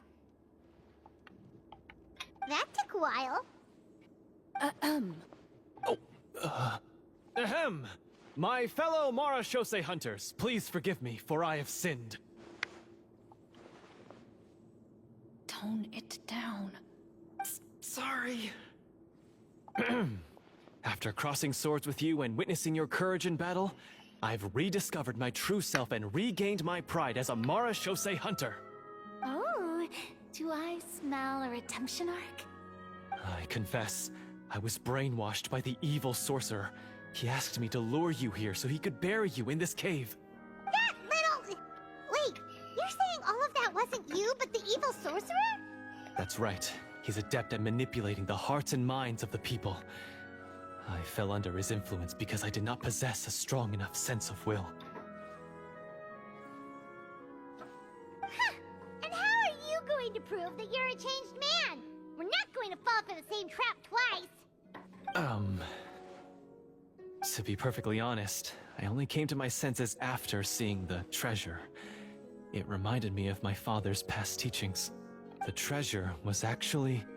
The names of all the Marashose hunters from ages past and their weapons? Wait, you already know? Of course. Don't underestimate a veteran role player's exploration skills. Oh, wait, I mean Marashose hunter Navia's exploration skills. We just finished reading through the content of the stone tablet. That tablet recorded the lives of some fascinating people. For example, this Marashose hunter called Est. She inherited the responsibilities of the Golden Hunter and passed judgment on many people. But in private, she had a very easygoing personality. Her favorite pastime was singing and dancing with her friends, and she was said to have a beautiful voice. So, she was just like you. Oh, you really think so? Well, when you put it that way, I suppose I also have a few things in common with this Walter. Working as an executioner, he supposedly used a countless number of tricks to confound his enemies in battle. Oh, if only I could have seen the feats of magic he pulled off back then. Their lives were all so exciting. You could write so many cool books about their accomplishments. How could they have all been forgotten? Because they chose to be. To hunt monsters that only appear in the shadows, you must also operate in the dark. To be a Marechaussee hunter is to willingly give up on wealth and fame. Then this stone tablet must have been left behind by their companions. That's right. Few Marechaussee hunters ever revealed their identity to the public. They always protected the city from the shadows. The only time they spoke of their accomplishments would be at night, when they gathered with their fellow hunters in front of the bonfire to share stories of the monsters slain by their hand. So, this tablet was created not so that the hunters would be remembered by the people, but so that they would be remembered by each other. No wonder this place was so well hidden. You regard the stone tablet in solemn silence. The names of your comrades etched onto its surface serve as a reminder that you are never truly alone. The tablet proves that, although a hunter walks a shrouded path, it is not a solitary one. There will always be those who walk beside you, a fact that remains as true today as in ages long past. Their legacies shall continue to be passed down from generation to generation, as everlasting as the stone onto which their names are carved. Father, you once told me that I should seek out the treasure if I ever became lost. So this is what you wanted me to find.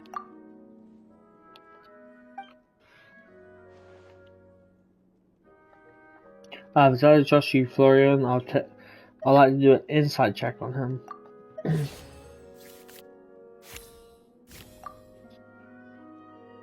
His eyes are sincere, and his words ring true. You can tell that every word he spoke just now came from the bottom of his heart. I implore you, everyone, please give me a chance to make up for all I've done. Allow me to fight alongside you and defeat the evil sorcerer that threatens the peace and prosperity of everyone in this kingdom. Well, I say we let you join. Sounds good to me too. Everyone makes mistakes. What matters is what you do to make up for them. I have no objections, but... Mr. Florian, do you even know how to defeat the evil sorcerer? When he took over my mind, I gained some insight into his thoughts. Every time I thought of the treasure, he reacted with a strong sense of fear. Huh? He's afraid of the treasure? But there's nothing here except some broken weapons and the stone tablet. What if the secret's hidden inside these weapons? GM, permission to investigate.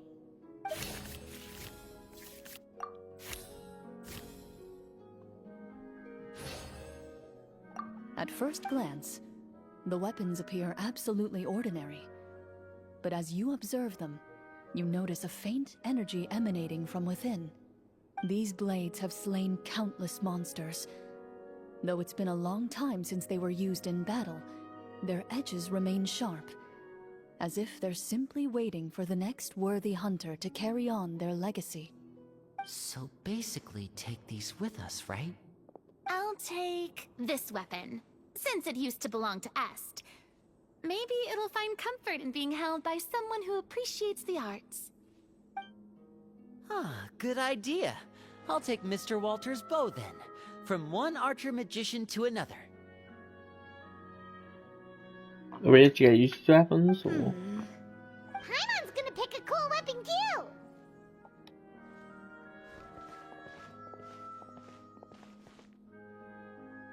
As you grip your weapons, you can almost feel the will of past hunters coursing through your being. It's a feeling of courage, determination. A silent vow passed down from generation to generation that says, eradicate the monsters, no matter the cost.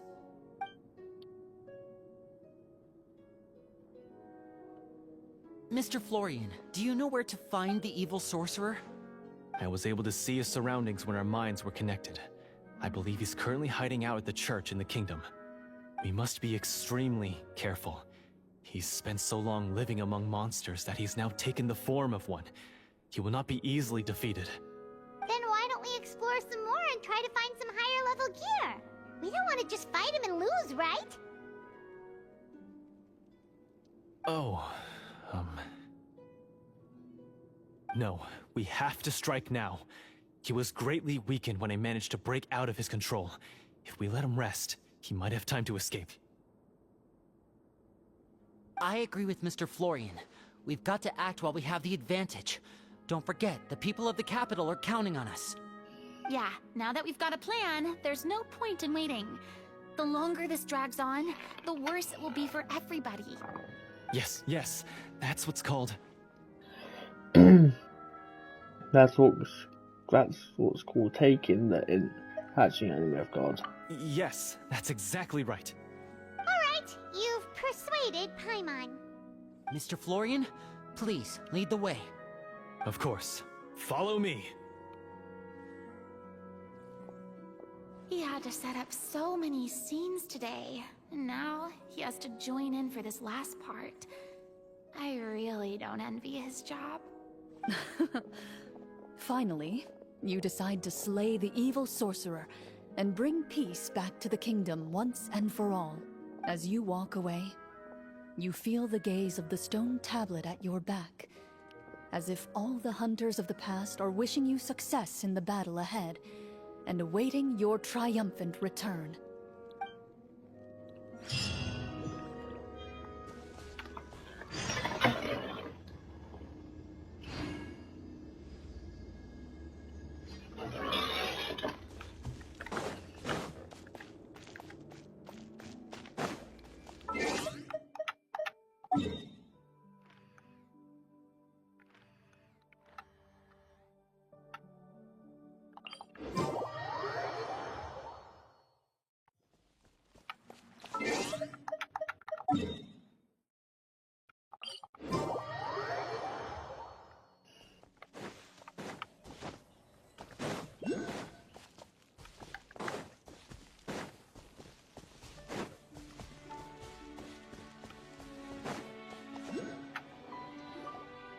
Finally, you arrive at the church Florian described. As you approach, an ominous aura surrounds you. You get the sense that your enemy is close at hand. How strange. This uneasy feeling seems so real. How did they manage that? Now, it is time for the final battle. Let's go!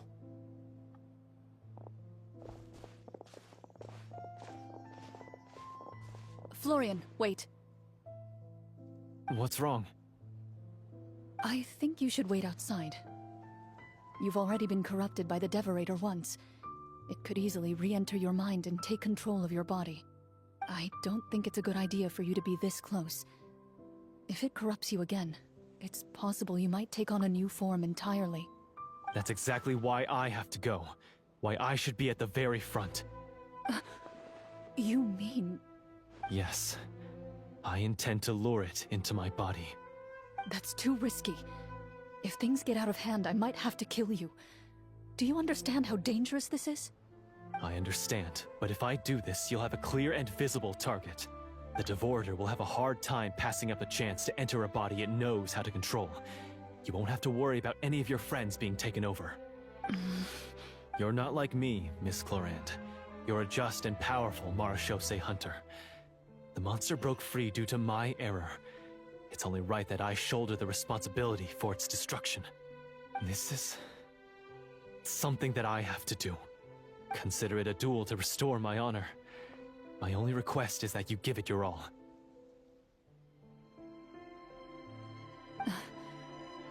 I understand.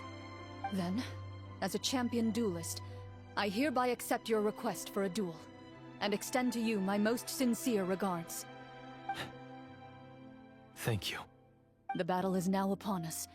Let the Devorator once again tremble under the blade of the Marechaussee hunters.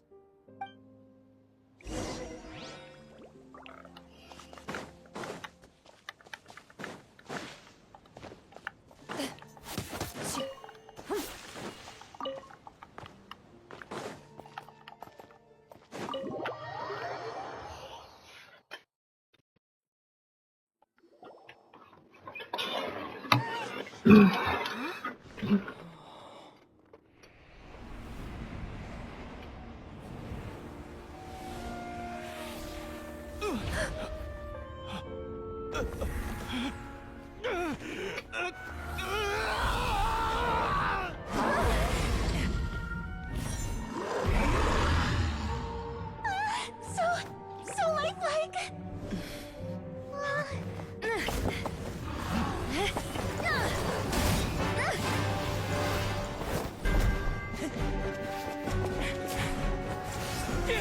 This is a sick animation. Are we just gonna have the animation part? I don't mind, to be honest. It's really sick.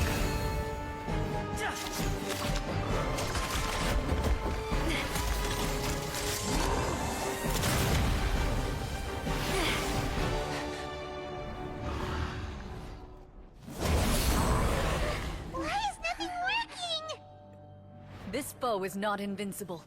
You hold the treasure. The power to defeat it in your own 2 hands. The treasure? You mean... The names! It's the Marechaussee hunters' names!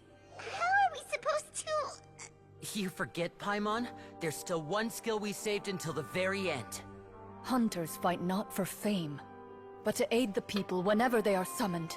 Walter the Marechaussee Hunter, master of 1,000 tricks, executioner of the Phantom Hunters, I call for aid! Est, the Marechaussee Hunter, inheritor of Cassiodor's will, judge of the Shadow Hunters. Answer my call!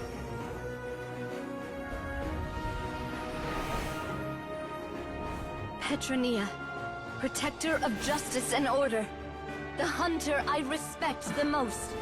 Thank you for saving my friend, the best one I'll ever know. Please, lend us your strength.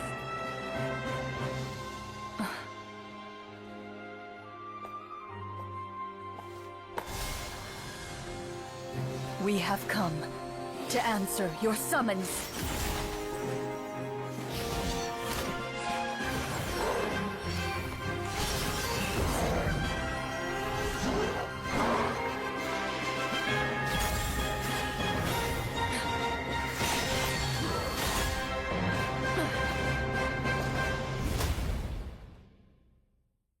And so, sick cutscene. The monsters were eradicated, and the sorcerer was defeated.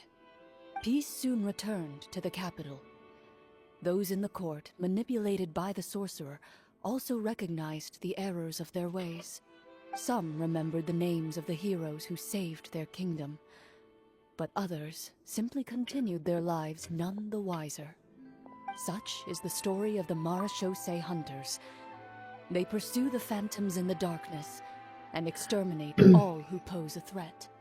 This is also a really good story. Like I said, this is probably my favorite story actually so far that I've actually played through, and I'm enjoying it. I've not got entirely bored of this whole thing. Like I love this idea of a story quest. It's kind of weird to be Clorinde's, but at the same time, I feel like it does match a bit. The only thing I would say that I would have loved to have is if like the people in Monster were like actual playable characters, like some to have every sort of legal identity. I guess in a way it would have had to be an appeal from Clorinde's perspective, but then again, it would have just been really fun if like we saw Venti there, or someone who looked like Venti but like she had a different name. Someone who like Luke but she had a different name, same as Jean and stuff. That would have been so fun to see, but you don't really have to have the actual voice. You can have Clorinde's voice in them, which would have been fun, or which would have been fine completely. Also, I can imagine how fun the voice actor was having during this voice lines for this story class. They will always protect the city and those within it, even should all memory of their accomplishments be forgotten by the very people they serve. I'm assuming we've finally reached the end of the script. Yes, you've reached one of the better endings.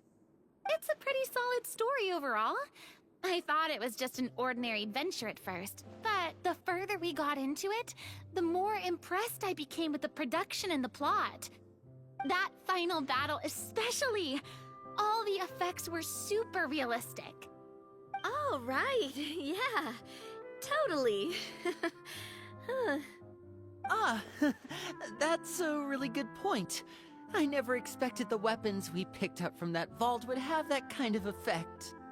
Yeah, mine nearly scared the daylights out of me when it started glowing. I took a good look at it after we got out, but I don't think it ever lit up again. Oh, we should probably give these props back, right? I'll just leave mine here. Did you have a good time? Of course! Let me know if another script like this comes around. Sure, no problem. Then I'll head back for now. I think I need some time to fully digest everything that just happened. Once Mr. Florian is awake, please pass on my regards to him. He must be extremely exhausted to have passed out cold like that. You're right. He's had a lot to deal with. Well, see you all some other time. Toodaloo!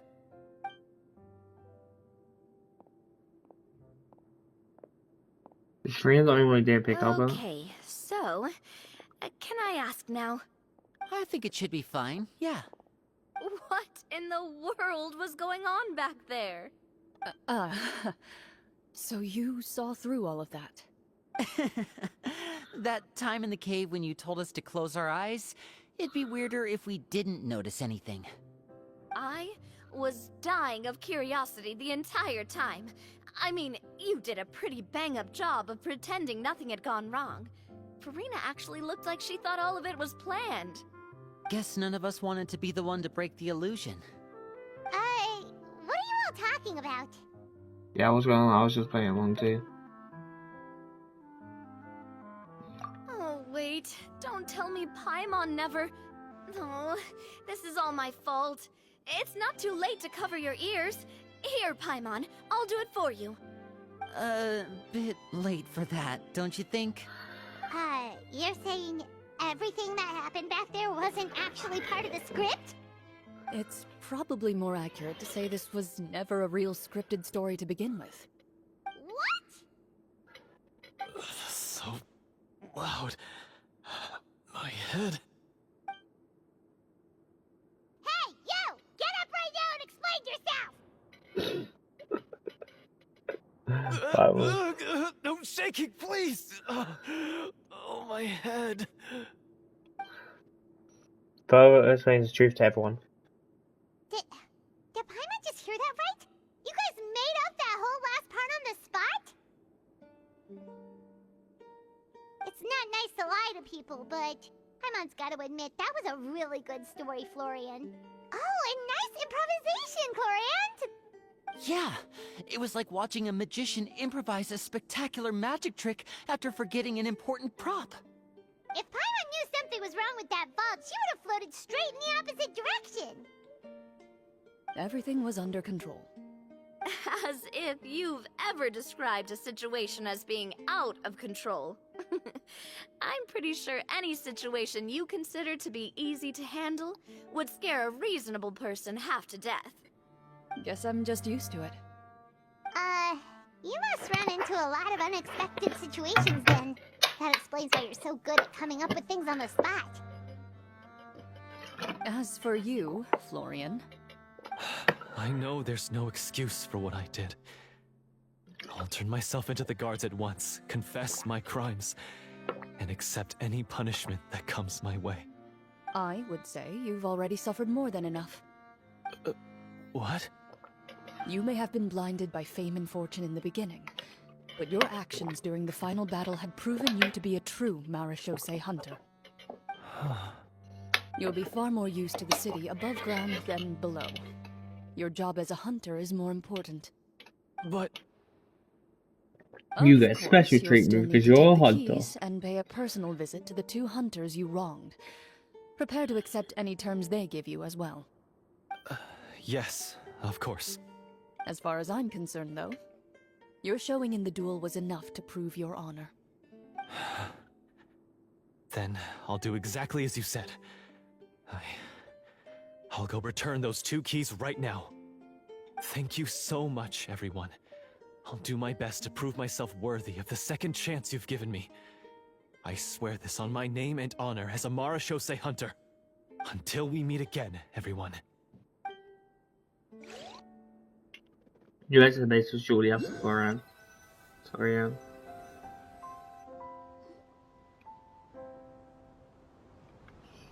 Speaking of Marashosei hunters, what should we do about the treasure in that cave? Leave it be. Are you sure? We could show it to people, make it so that the hunters are remembered. Don't you want that? No. Every name on that tablet made the same choice. All hunters know what the path entails. I am no exception. My identity as a Marashosei hunter is not something I need people to remember. I wish only to be recognized as a champion duelist. Nothing more. That's certainly very different from the path of a magician. Still, I admire your decision. Wait, I just remembered something. If there were no special effects involved, why did our weapons begin to glow during the battle? That's because the Marashosei hunters of ages past would often imbue their weapons with special enchantments to suppress the monsters. Whenever a monster was nearby, their weapons would start to glow. Oh, so that's why they had an effect on that guy near the end. I really thought the summons were doing all the work. Well, I'm sure the summons were a part of it too. Oh? How so? This particular devorator probably hailed from the same era as the hunters we saw in the room. The names you recited all belonged to the bravest hunters. Countless monsters fell to their blades. That's likely why the devorator visibly reacted when you said them out loud. So the names held the power all along! Navia, everything you said during your summon. Huh? Oh, I meant what I said. I mean, it was true to my character, so yeah, I'm glad you heard it. Just don't make me repeat myself. It's embarrassing. I really appreciated those words. All right. Don't get all sentimental on me.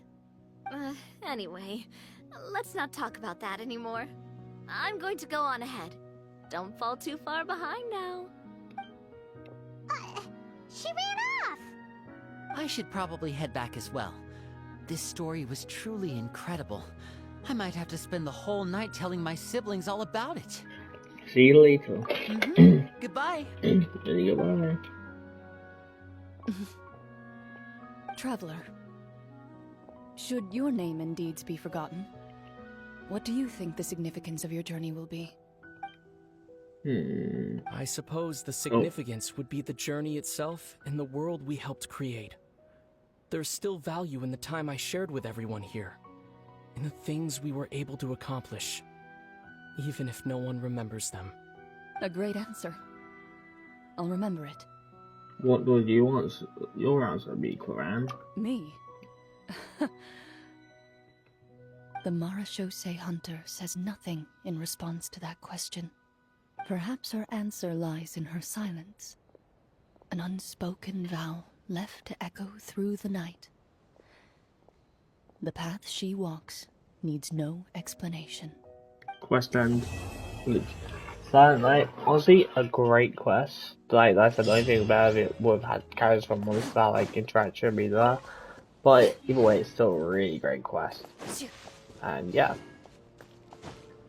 Hope you enjoy this video and me do this quest. And without further ado, I'll see you guys next time. Bye. I still can't believe I lost to D Luke. But you know, it's not all bad, I guess. See you guys.